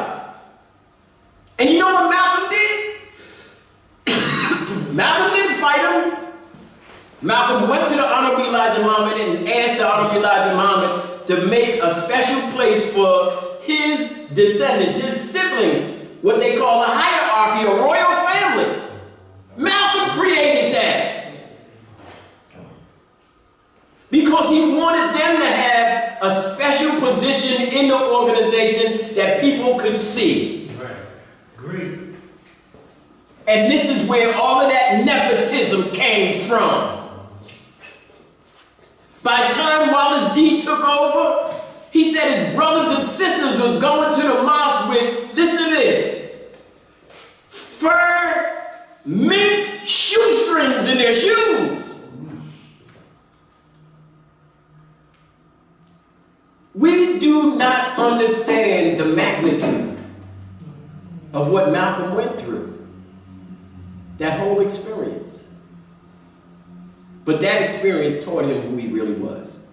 Believe me, as a man, you know, as a leader, as a religious convert, all of these things meant something. See, people say that he went to Mecca and he came back and all of a sudden he was changed. Y'all stupid. No, because they didn't know that he went to Mecca in 1959 before he went in 64. Much earlier, that's right. And when he went in 59, them same white people that was there in 64, they were still there in 59. Absolutely. They didn't go nowhere. It's media. But because he was in good cahoots with Elijah Muhammad, and they were still on the same page, he ain't see no white folks there. Ain't say not one word. Absolutely. Nothing. Think. And then all of a sudden, when him and Elijah got a beef, and he need convert, he need help. Because remember, under the nation, he had the support and the backing of the full FOI across this whole nation. So if he wanted to hurt somebody or do something, he knew he could get it done. Because he created it. So when they went after him, he knew what they was going to do. Because he told them what to do. That's how he knew who was bombing his house and all of that. No disrespect to all of the converts that are listening to this Zoom who happen to be Nation of Islam members or Muslims. The reality is that we have to look at the fundamentals of the facts and where the evidence lies. And the issue is based on taking our time without taking sides. Taking our time in the process of our research to make sure we get it right. This is not a popularity contest. This is about learning lessons from our ancestors. That's why I told you, I opened up by telling you that spirits are really memories. But memories are lessons that you learn from your ancestors. If you don't learn the lessons, what good are those memories? What they for romanticizing? Come on. The object of having a ceremony, the object of having religion, all of those particular protocols in any organization, structural framework, or anything are for one thing, to be a symbol for something else. All of them are. So when you pouring a libation, we ain't talking about somebody gonna jump up from the grave and come back. It's signs and symbols. Right, they're symbols of our connection to the environment and that which was here that is not here anymore, but we need that level of insight in order to move forward. Right. So we draw from those memories, those experiences, those insights that these great individuals provided for us from their life forces, from their life experiences. Stop making this about some spooky nonsense. And begin to sit down and analyze these great sheroes and heroes that gave us insight in order to be the powerful people who we really are. African perspective versus the European perspective. Look at the power, as Adam Clayton Powell would say, look at the power in your hands. You think your hands are empty, but Adam would say, look at that potential. Just look at it. And if you can't see that potential, that means you can't see yourself. And if you can't see yourself, guess what? You don't exist. That's right. And that means I can make you anything I want to. That's why I believe the greatest scene in Roots, the greatest scene thing that ever happened in Roots is the scene where Kunta Kinte is trying to be whipped into Toby. And he was like, it ain't gonna happen. That is to me, the scene of the newborn baby being exposed to the universe, and then that scene, it's like saying, I'm from that. I ain't going to that. I'm from the freaking universe. See, they call me, there's nothing greater than you than that. Yes. Yes. And then you telling me that I'm that? Yes. That ain't gonna happen. That's right. Absolutely. And for a long time, That's true. Fiddler didn't understand how much a psychological slave he was. So much so that when Kunta Kinte died, they put on his grave monument Toby, and Fiddler went over there and crossed it out and put his name, Kunta Kinte. Oh, sure. This is serious. Yes. Those are lessons that we have to learn. And they're not easy, but they're also time consuming. Life is not a race. Life is not a race. I don't believe in speed reading. I don't believe in that. You sure don't? I believe in taking your time and absorbing every drop. Every single drop. So the added feature, going into the close, the added feature that Malcolm acquired after his sojourn in the Nation of Islam, again, it was like another bomb. Every time somebody would come, it would drop another bomb on Malcolm's head. Bam! And he's woo! Bam! Woo! So this time, after the Nation of Islam and all of them dropped all of that, there was these guys in Harlem that Malcolm was listening to that he realized that they had something really to say. And these was the street corner speakers. You know, from Pork Chop Davis. Think about that. Street corner speaking started in the 20s. The greatest street corner speaker in Harlem was Hubert Henry Harrison. Hubert Henry Harrison was the greatest soapbox speaker in New York. He first started, it's Hubert Henry Harrison. He first started street corner speaking, not in Harlem. He started in the sub-treasury down in Wall Street, right underneath the window of J.P. Morgan. He was 100 midnights black. Like that bad he was black. But he could speak on any subject you could name. From science to anthropology. He was a theater critic, a book critic. He read 5 books a night. W.E.B. Du Bois said he was the most well-read person he ever met. This is the Du Bois. And let me say this again, and let me say it clearly. Like Malcolm, but Harris came before him. Harris was an autodidact. He never went to a school nowhere, formally. Like Malcolm, he went to grammar school, and then when he was originally from St. Croix, the Virgin Islands, and when he came to America, he did some time at night school. But we talking about one of the most, you wouldn't know Marcus Garvey if it wasn't for Hubert Harrison.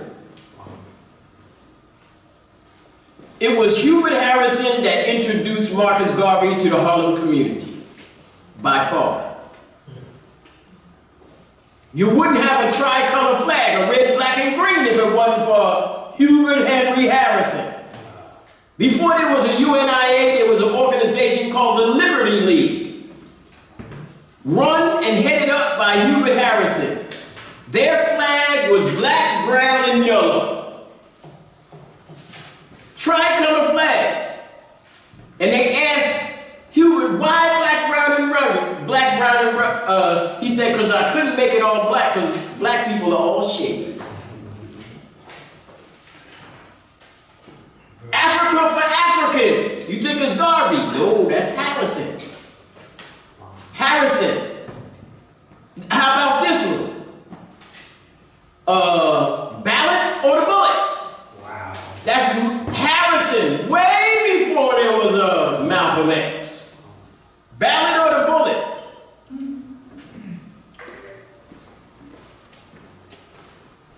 Without Harrison, half of the intellectuals in Harlem would not have you would never seen them. His contemporaries was people like Alonzo Schomburg. Did you know that it was Hubert Harrison and Alonzo Schomburg that created the Schomburg Library? A Puerto Rican.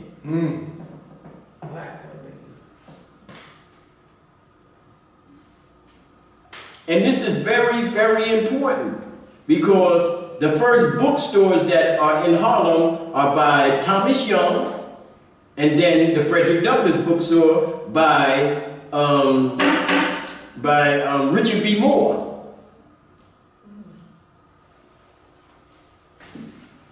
We don't realize the impact that Malcolm had, because remember, them guys that after, the Nation of Islam, it was John Henry Clark and Dr. Ben and all of these individuals that was spoon feeding Malcolm information on the QT.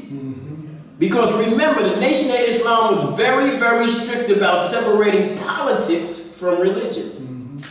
And Malcolm was like, how we gonna deal with the situation we deal? We don't deal with the politics. And he began to bump heads with Elijah from the first time that he got into a conflict with the Johnson-Hinton case. Y'all see in the movie where they go and storm the precinct. That's the John Hinton case.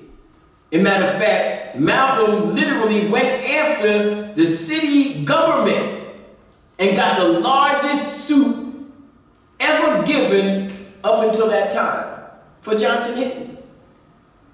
His name was Johnson Hinton, Hinton, Johnson Hinton. They beat him down. And then a couple of months later, they killed Ronald Stokes in Los Angeles, Mosque number 27. He went out to LA. That's right. Mayor Yardy and, what's his name? That's the guy's name. And these jokers went off. And Malcolm's then position was, let's go take care of business. Let's stop this nonsense. Let's go take care of business. Donald Elijah Muhammad saying, no. See, Malcolm didn't understand the reality that Elijah had prior to that situation. See, Elijah had already had his bout with the authorities. And the reason that was because he was under literally, siege. See, the Nation of Islam fell 3 times.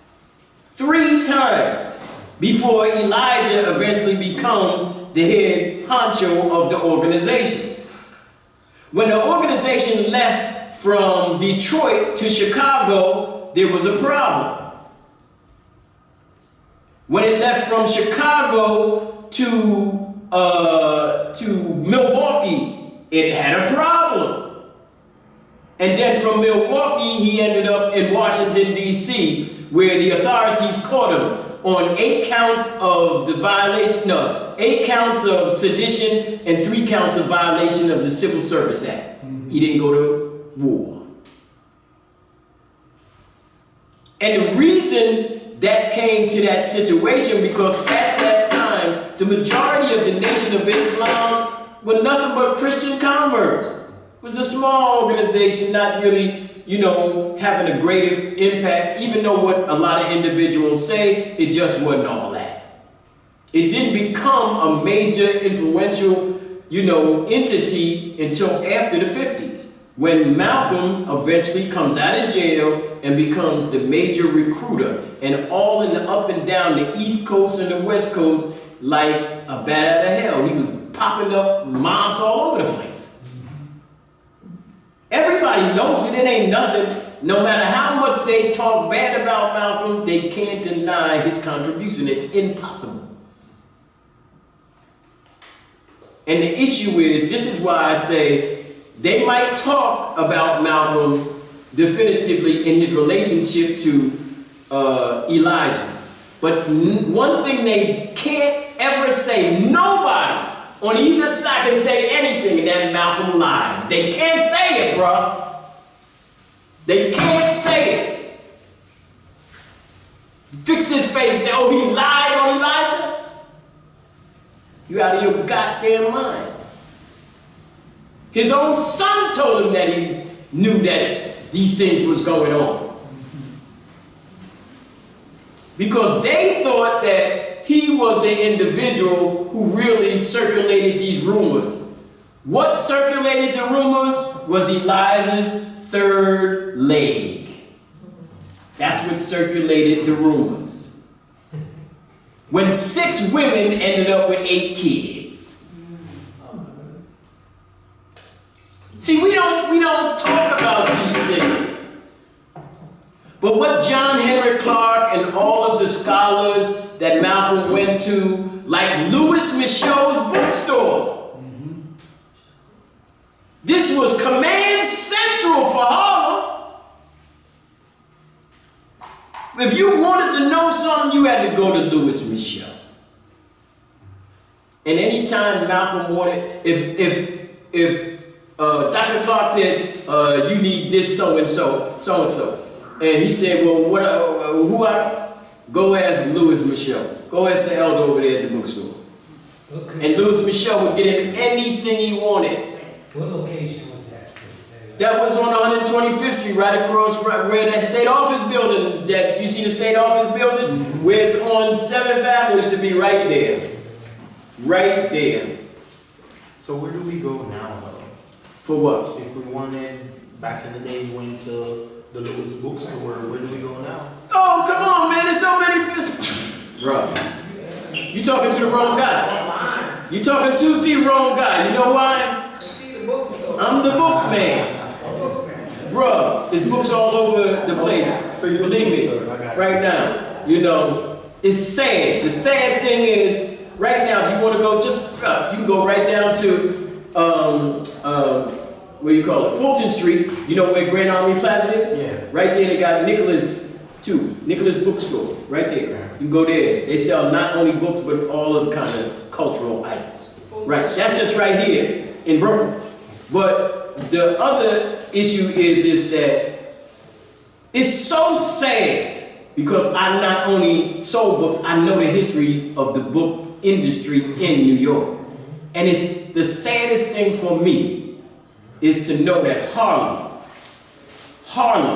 does not have a black bookstore. That's why I asked. I'm from Harlem. It is, listen, bro.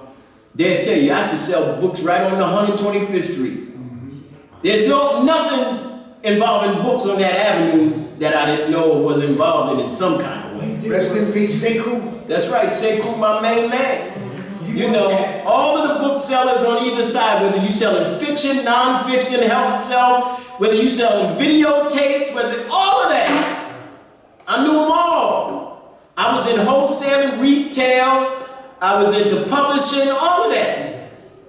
The whole bit. You worked for UNA, right? Huh? At Liberation Bookstore? No. We wanted to buy Liberation, but Una was kind of, the money she was asking, the location, the inventory didn't warrant it. You know, she was asking for way beyond. And our position was, we want to maintain Liberation Bookstore in Harlem. That's our major concern. We don't care the issue. But her position was, she wanted to, as if though the case, because our position was, we felt that Liberation, the name, has value. So our position was, give her the value of that. Don't worry about the inventory, because the inventory is little or nothing. You know, remember, the Liberation was big as the bathroom in there. That's right. It was small. You know, our position was, we just want to take the name. We're going to shut the store down and move it somewhere else and open it up big.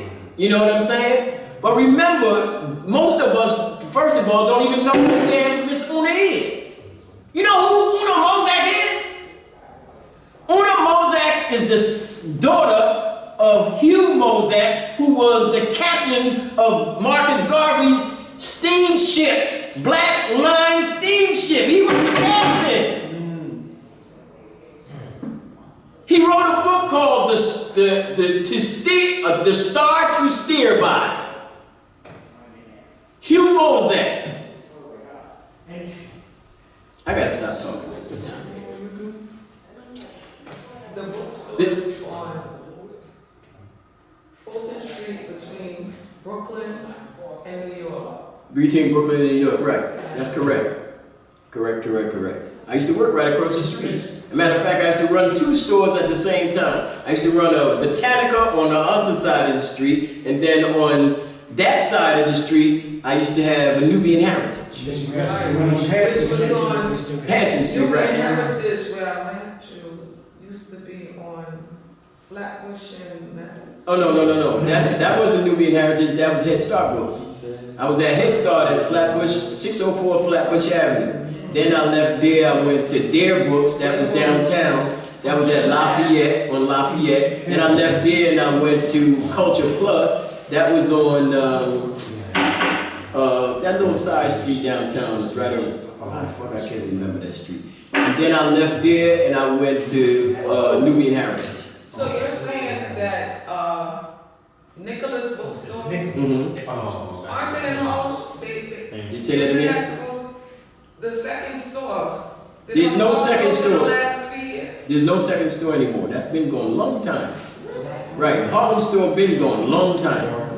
Right. And the store that was in Harlem, that was Nubian Heritage, they changed it to a Nicholas. And then they moved it to another location. Because remember, they tore the building down. There's a new complex there now. You didn't see it? You ain't been to Harlem?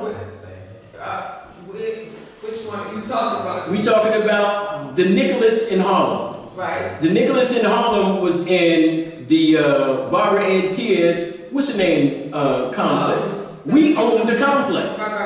Right. Now, the issue is that after we got out and we parted ways with Barbara, they got into a deal with somebody else and they lost the building. And they came and they literally, it was probably maybe a year and a half before they tore the whole thing down. Go there now, so they got a big, that's right, big high rise. There's so many changes there. Right. Sad, and it's sad because, you know, this is based on Barbara Ann Tear being stubborn. You know, our position was, the only reason that we came in because it was the 11th hour and they were going to lose the building in probate. We was originally going to buy the building across the street, but the Jew boy across the street, he started acting stupid. When Rich walked in the door, he looked at Rich, he said, "You got money to buy this building?" Like that. Rich looked at him like, "What the fuck are you talking about?" So anyway, they got into a beef and everything. So Rich eventually says, "Okay, we ain't even thinking about this. We're gonna go across the street." Well, what happened is that the Jew boy who we was doing business with, we sitting in the office, me, him, another girl and everything, and this guy's talking about this guy ain't got no money, this, that, and the other. So he asks Rich, like, "What business are you into?" And Rich tell him, "I'm into, body and skincare, hair care, fragrances, this, that, and the other." He said, "Fragrances?"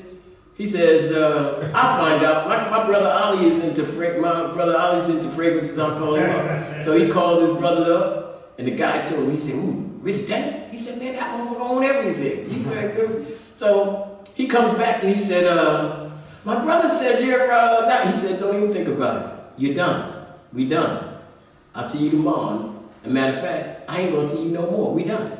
Like that. So that's when we went across the street to Barbara and Tia. This was the 11th hour, and we brought the building for $10 million. And which building was that trust from? That's the National Black Theater. The old You know. one before they tore it down. Yeah, the whole thing. So what had happened was, as you know, we took the downstairs, because remember, prior to that, the Nation of Islam had a place in there. They had a supermarket downstairs. And y'all remember when the police came up in there and they threw them downstairs and all that shit? Y'all remember that? Right. Police got there, what? Yeah, y'all remember at that time, the downstairs was owned by, I can't remember the name of that supermarket. They had their own thing. And on the second floor, the Nation of Islam, Barbara and Tia had rented out to the Nation of Islam. And then the police, for some unknown reason, they come in and they wanted to go up into the nation. And the brothers was like, "No, man, this is a religious sanctuary. You don't get to come up in here." So they was like, they wanted to force their way, and they threw them down the steps. Oh, bro, it was pandemonium. Yeah, it was deep. So, but be it as it may, after we purchased the building, what we did was we left the whole third floor and all of that for Barbara to do theater. In other words, she had access to the building. She had the things she was already doing, but she ain't had to pay a dime. And on the second floor, what we decided to do was going to gut it out and then put a spa in there. Because, at that time, we were, our focusing was skin and body care products. Soaps, lotions, body scrubs, body washes, all of that kind of stuff. So they were putting all of that stuff together, and for about 3-4 years, we was the hit. And then Rich and them, they got ego. And,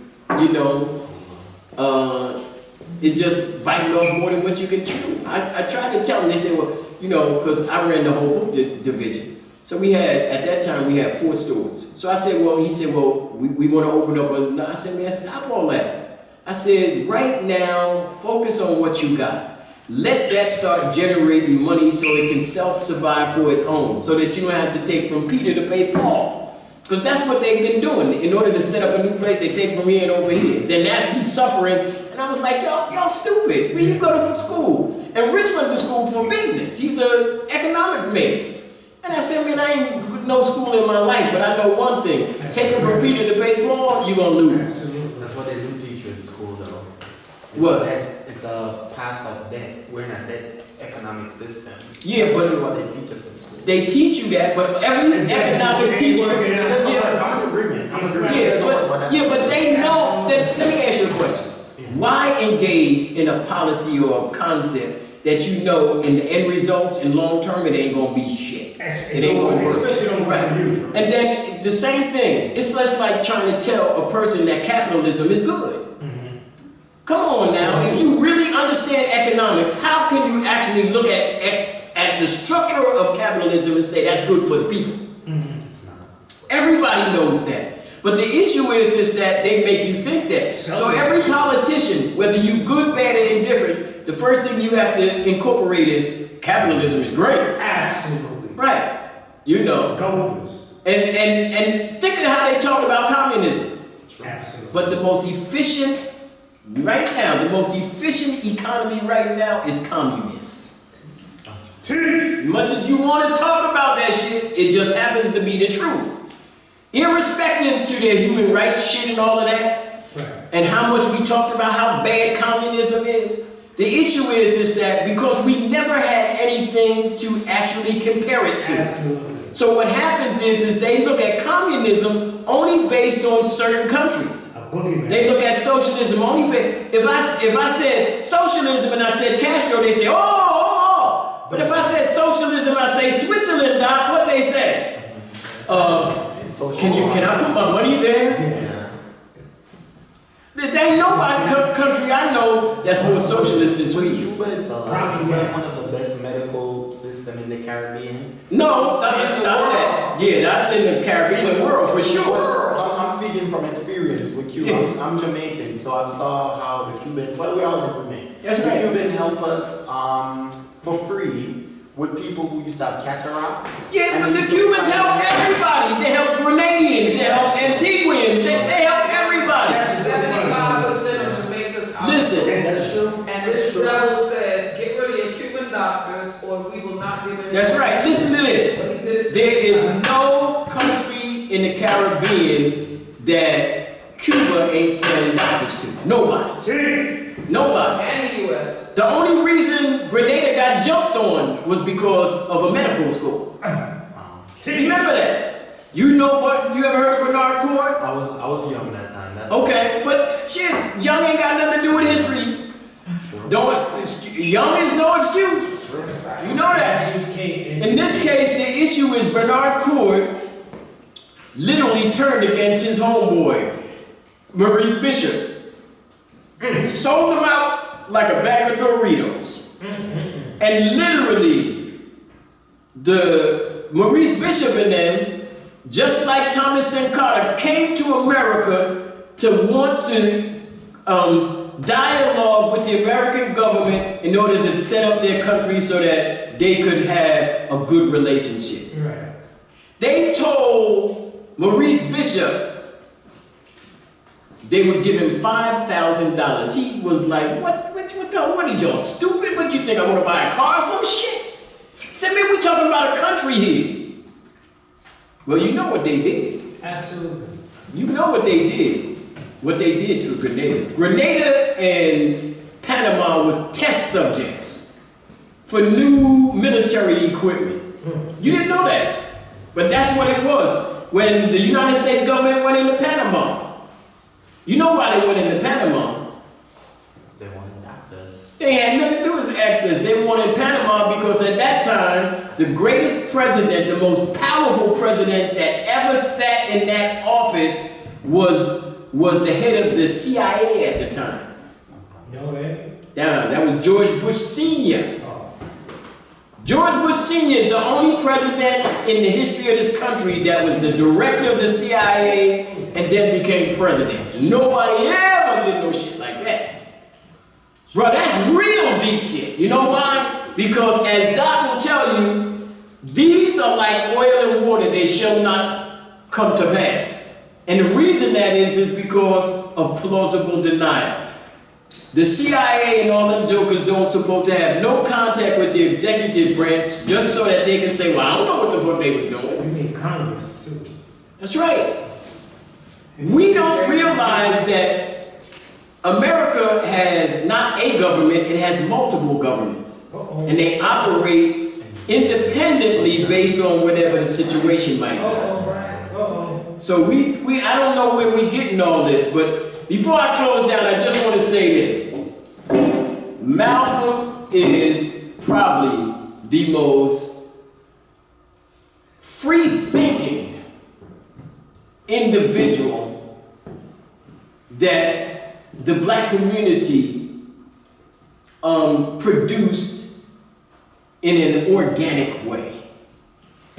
Only other guy I know like that would be like he said, Frederick Douglass, because they went through a particular process and did it themselves, and eventually reached what I would call the highest of heights. Now, as we know, Malcolm didn't become president of no organization, no country or no company or anything like that. But his influence in the international community was by and large leaps and bounds compared to anybody else. I have a question. The organization that he started towards the end of his life, in my opinion, I could be wrong. How come we didn't see a continued manifestation of that going further? Because it was an organization that was stillborn from the beginning. In other words, it didn't have the personality. Remember, Malcolm was the personality. The organization was still in existence after he died, but it petered out because of this individual. You know, I'll tell you how deep it is. It's like the Nation of Islam. What happened when Elijah died?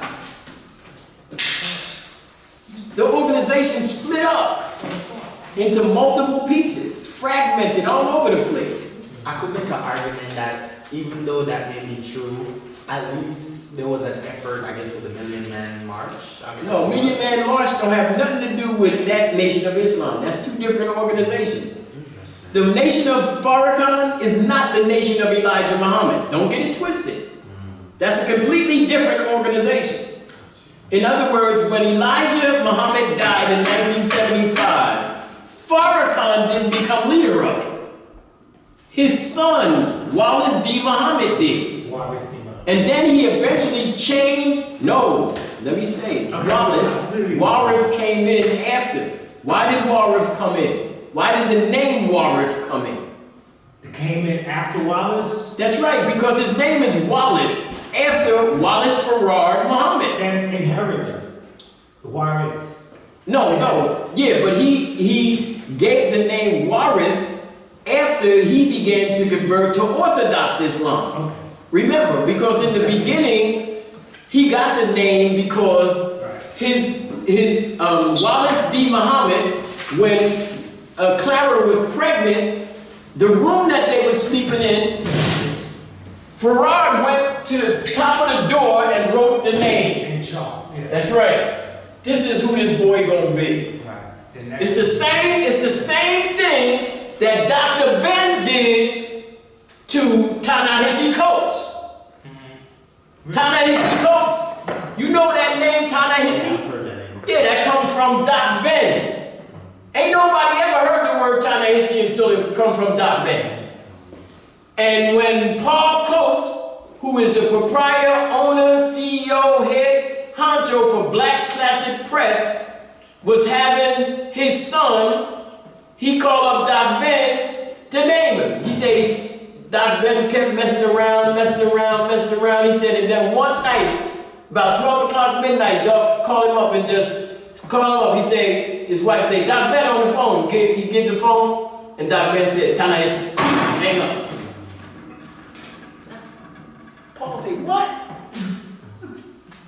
And He said, called Doc Ben back. He said, what? He said, boy name, Ta-Nehisi. Hang up. wow. And Charles. Ta-Nehisi, the word Ta, land. Nahisi, land of the bold people. See, a lot of times we think of things and not really understand the significance. So like, for instance, we use terms that in history, they don't exist, but in tradition, they do. So there's a word Nubian. In history, it don't exist. There's no such a word. There's no such a word. Nubian, there's no such a word. There's no such a people. There's no such a people. Let me tell you how I know. Because the people from which it came had a language. The language is called Masoretic script. The guy who was supposed to be the decipherer, Teofilo Obango was the right-hand man to Sheikh Anta Diop. They went to the UN for the peopling of Africa, which came in 1974. And it was Teofilo Obango who took the challenge to break the code of the language. And he never broke it, ever. Now, if the people who wrote the language never told you what their name is, how you know what it is? They don't. The name Nubian comes from two terms. One, the word nub, N-U-B. That word in ancient Kemetic or ancient Meduneta means gold. The area in which the Egyptians at that time, the Kemites, wanted to control was at the base of the Nuba Mountains. And that's where the gold deposits were. What people run around calling themselves gold people? No. Nobody. It's the same thing like if I said to you, there's a people called the Minoans. You ever heard of them? Minoans? Mycenaeans? Y'all gotta go read some Greek history. But Before there was Greeks, the people who ran that land was Mycenaeans and Minoans. wow. The only problem is, in their language, there's no such a people. Now, where do they get these names? See, a lot of these names are made by foreigners or made by scholars. They create names for individuals. Like, for instance, when you read the history, I'll tell you how people, when you read the history, you go read the scientific history of Nubia, they don't have a name. They call them people A, people B, and people C. That's what they call them. It's like if you go to, right now, what's the language of the early Greeks? Linear A, linear B. Oh, it's time, y'all. Okay, and listen, before we go, we will be remiss if we don't mention the FBI, the CIA hands that was involved and leading to Malcolm's death. Oh yeah, well, one thing we gotta say is that, and I'm gonna say this again, Malcolm's death was an unknowing and unholy conspiracy. Let me say that again. How could a conspiracy be unknowing? Because the end result was the same. That's how.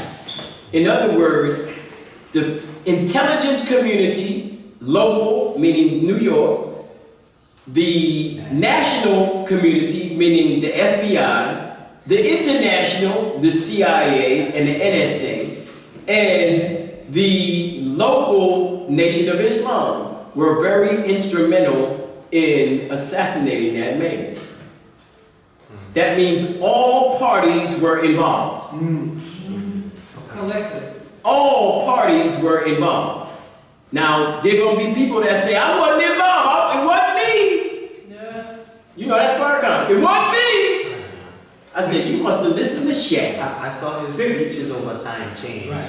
When I watched it a little bit after he died, he's like, oh yeah, that's what you get. That's And right. a couple That's decades right. That's right. later, The only reason he began to tailor it because Betty came out and went after his ass.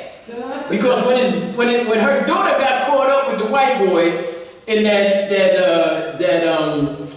storage bin situation, that's when it all came out. And the reason that was because when they was going after her, Farrakhan thought he was throwing Betty an olive branch by saying, okay, we ain't gonna, take no measures, no charges, because the issue was they made some public assault against Farrakhan, the white boy in there. So what they did was he cut it off. They made a big they had a big conference or some big thing at the Apollo Theater. All of them was there. It's on video and everything. And this is when Farrakhan gets up enough courage to publicly begin to say, well, okay, we created the atmosphere for Malcolm's death. That's when he started saying that. And I said, wow, finally he admits that. But he played more role than just, the atmosphere. Well, there are a lot of FBI implants in the nation then. Yeah, but the issue is that that's not leaving off the hook those individuals who was there and became part of it. Whether it's Elijah Muhammad, whether it's Elijah Muhammad Jr., Raymond Sharif, whether it's in Philadelphia, you had Jeremiah Shabazz in Mosque number 12. With Farrakhan, you had, what's his name? Henry Gill. This joker, he was off the bedbug crazy. As a matter of fact, Farrakhan, he was so crazy that Farrakhan called Elijah Muhammad Jr. to come and get this joker because he was trying to throw Farrakhan out. And they had to come and get him. Listen, the Nation of Islam, believe me, I'm telling you based on one thing, and that is what the evidence shows. I'm not saying to you about something that I heard or something like that. I'm telling you based on the evidence. And the evidence shows that these individuals were doing things behind the scenes that most people, and I'm talking about rank and file Muslims, these good people that do good things, for sure. But the people that got in prominent positions of authority, they literally squandered their particular positions. Isn't that the same for Christianity? You always have the good. Yeah. It's organization. But then your leadership. But the Christianity is way worse Oh, than yeah. the Nation of Islam. I mean, if I start talking about the popes, we'd be here from the next weekend. Be into tomorrow. Yeah. And the issue is that, ask for protection for. well, like right now, the issue is they running around talking about this guy is black. This is what again. Guy told me yesterday. He said, well, we got the first black pope. I said, man, you ain't never read a fucking book. So he said to me, he said, what? He said, what? He said, what? You saying this ain't the first black pope? I said, of course not. I said, but not only that, it shows me that how is he a black pope if he himself didn't say it? Exactly. Look, I don't care how black somebody say you are. If you don't say it, to me, you ain't black. Absolutely. I don't care. You could be 100 midnight black. I don't want you with me. Because if you don't believe that shit, I ain't gonna be trying to fortify that shit for you. No way. Then we talking to you now. You know, we good at that.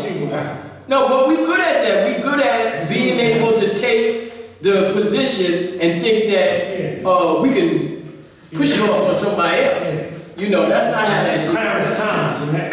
All right, so Let's we move. want to take one or two, and we'll wind it down. You want some more tea? No, I'm good.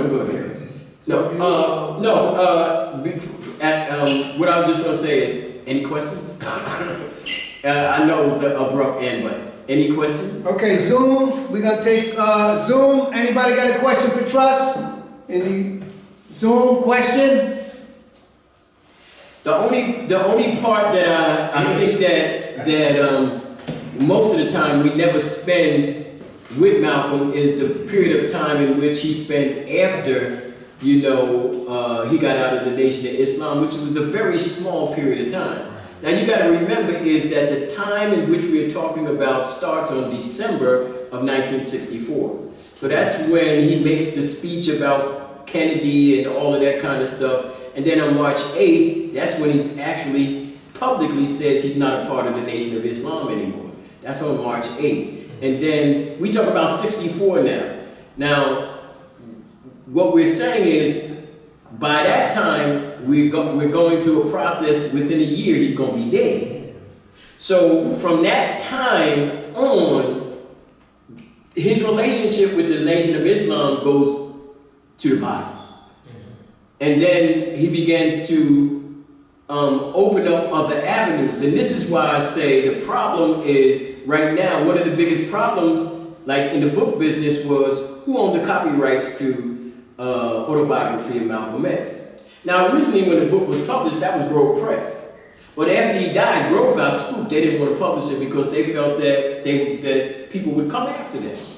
And what Betty did was, she was in dire straits. She needed money bad because she had 2 babies in the oven, she got 4 on the outside, and they just killed her frickin' husband. Dr. Bennett, Dr. Clark. Yeah, but that was crumbs compared to what. Yeah, but the money that she needed, shit, the person that could have gave it to him was Percy Sutton. He didn't have the money. So the issue right now is, remember, the whole house was destroyed. Her husband was killed. She don't have no breadwinner. You get what I'm saying? All of this is on her shoulders at one time. And mind you, pregnant with 2 kids in her stomach. So her position was, I need loot now. So what she did was, there was, at the end of his life, he began to make speeches for the Socialist Party. And they would have him down in Midtown. Wow. And all of those speeches, they recorded those speeches. So in the beginning, as you do know, they Malcolm speeches. But what Betty did was she sold those speeches to the Socialist Party. Pathfinder and them, they bought those and they made books out of them now. She was giving a handsome Huh? amount. She was giving a handsome amount. Oh yeah, she was giving up from only, without a doubt. But the issue was now they control it. So Pathfinder will say that Malcolm was a socialist. No bullshit, they do. And they got speeches, they're ones that they recorded and all of that. And this is why I say a lot of us don't understand the background material that's involved in regard to, like right now, a lot of the daughters were trying to, regulate the image and, the words of Malcolm and this, that, and right now, it's been a problem because it's like taking toothpaste, trying to put it back in the toothpaste tube. It's already out there now. It's really hard to do that. But I give Iyasa probably the greatest credit because she took the bull by the horns on her own shoulders, and she what you see today of the Audubon Ballroom and all of that, she resurrected that shit. Her, and after the death of her mother, that's what really gave her the spark. Because after she wrote that book and she began to understand, because none of the other sisters wanted to get involved. I used to know Malika and Malak.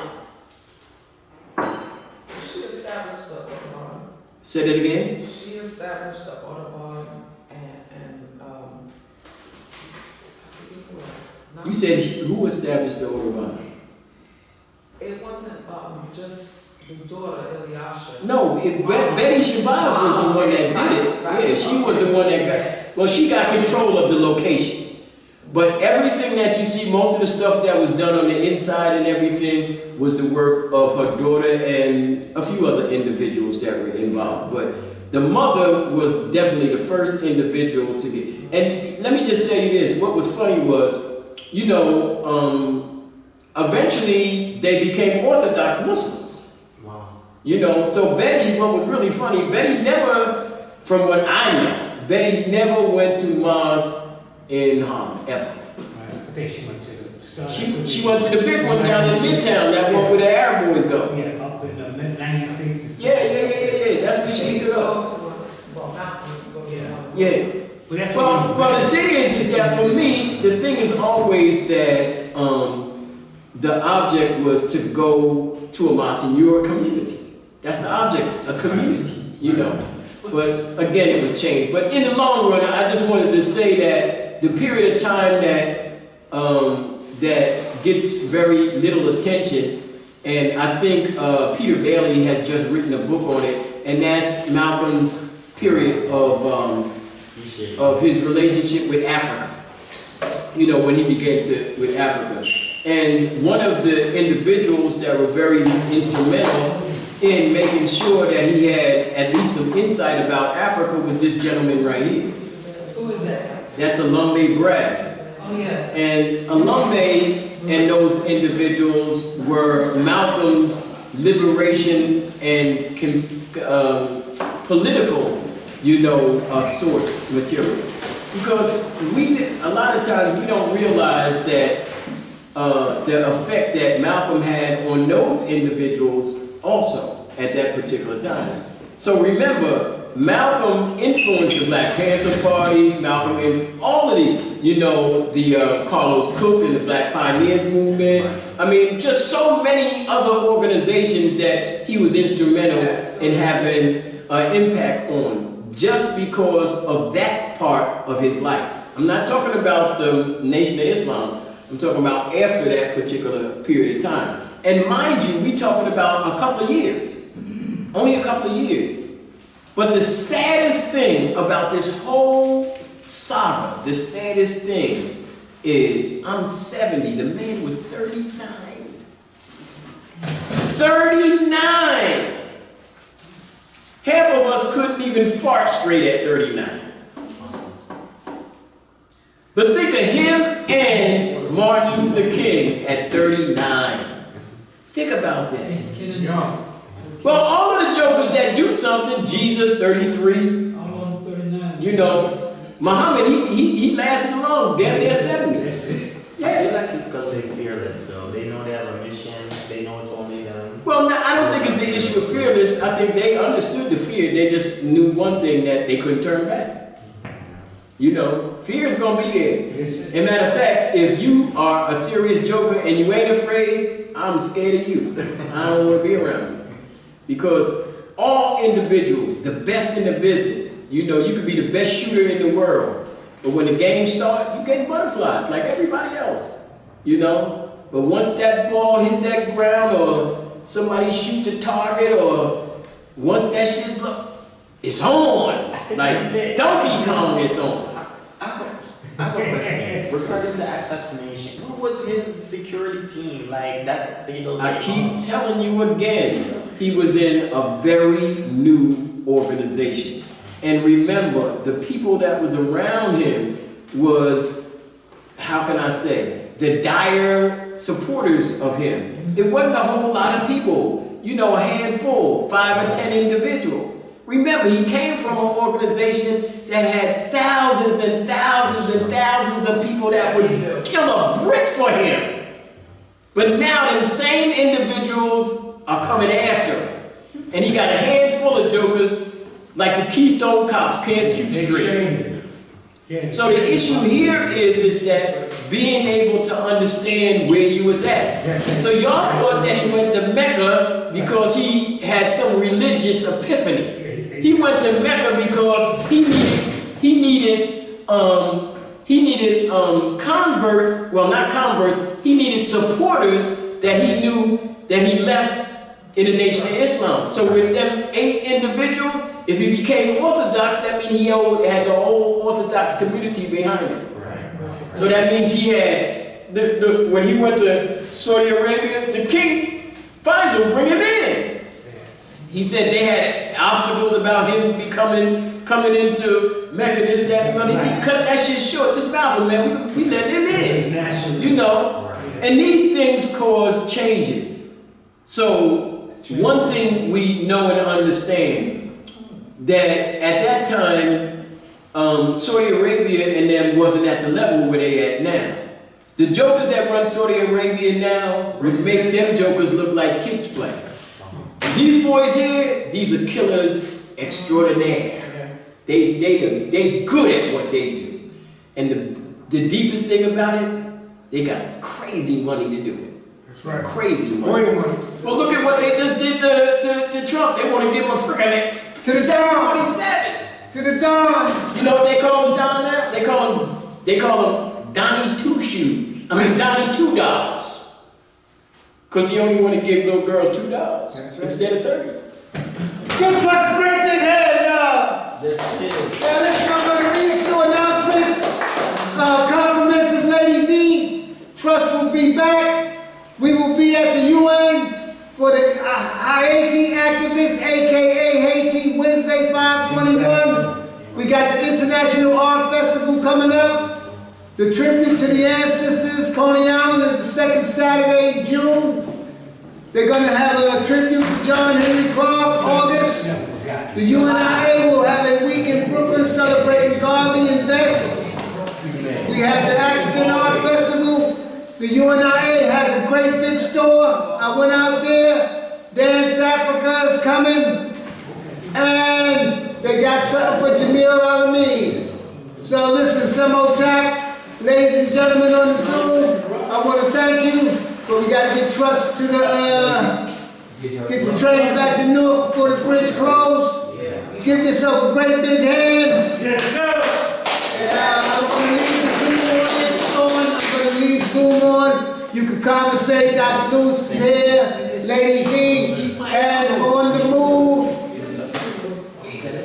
I was in Philly for the 40th anniversary. And Lady B was in Philly with Sister Filet and them, Pam and everybody for the 40th anniversary of the bombing. So we make sure you get the book. 11 women, children. So Zoom, thank you. And if you want the book, you can cash out Mike Africa Jr. just like it says on the book. So next week we're going to have Dr. Lewis come back with some very important information on Burkina Faso. Remember, Dr. Aru has something going on with investment. Listen to him on Sankofa Revolutionary Radio on Mondays at 9 o'clock, Sankofa Revolutionary Radio, Dr. Haru and the Genie. Thank you, Zoom. I'm going to leave you on. You can talk, but we got to clean up and get Trust to the station. Thank you very much.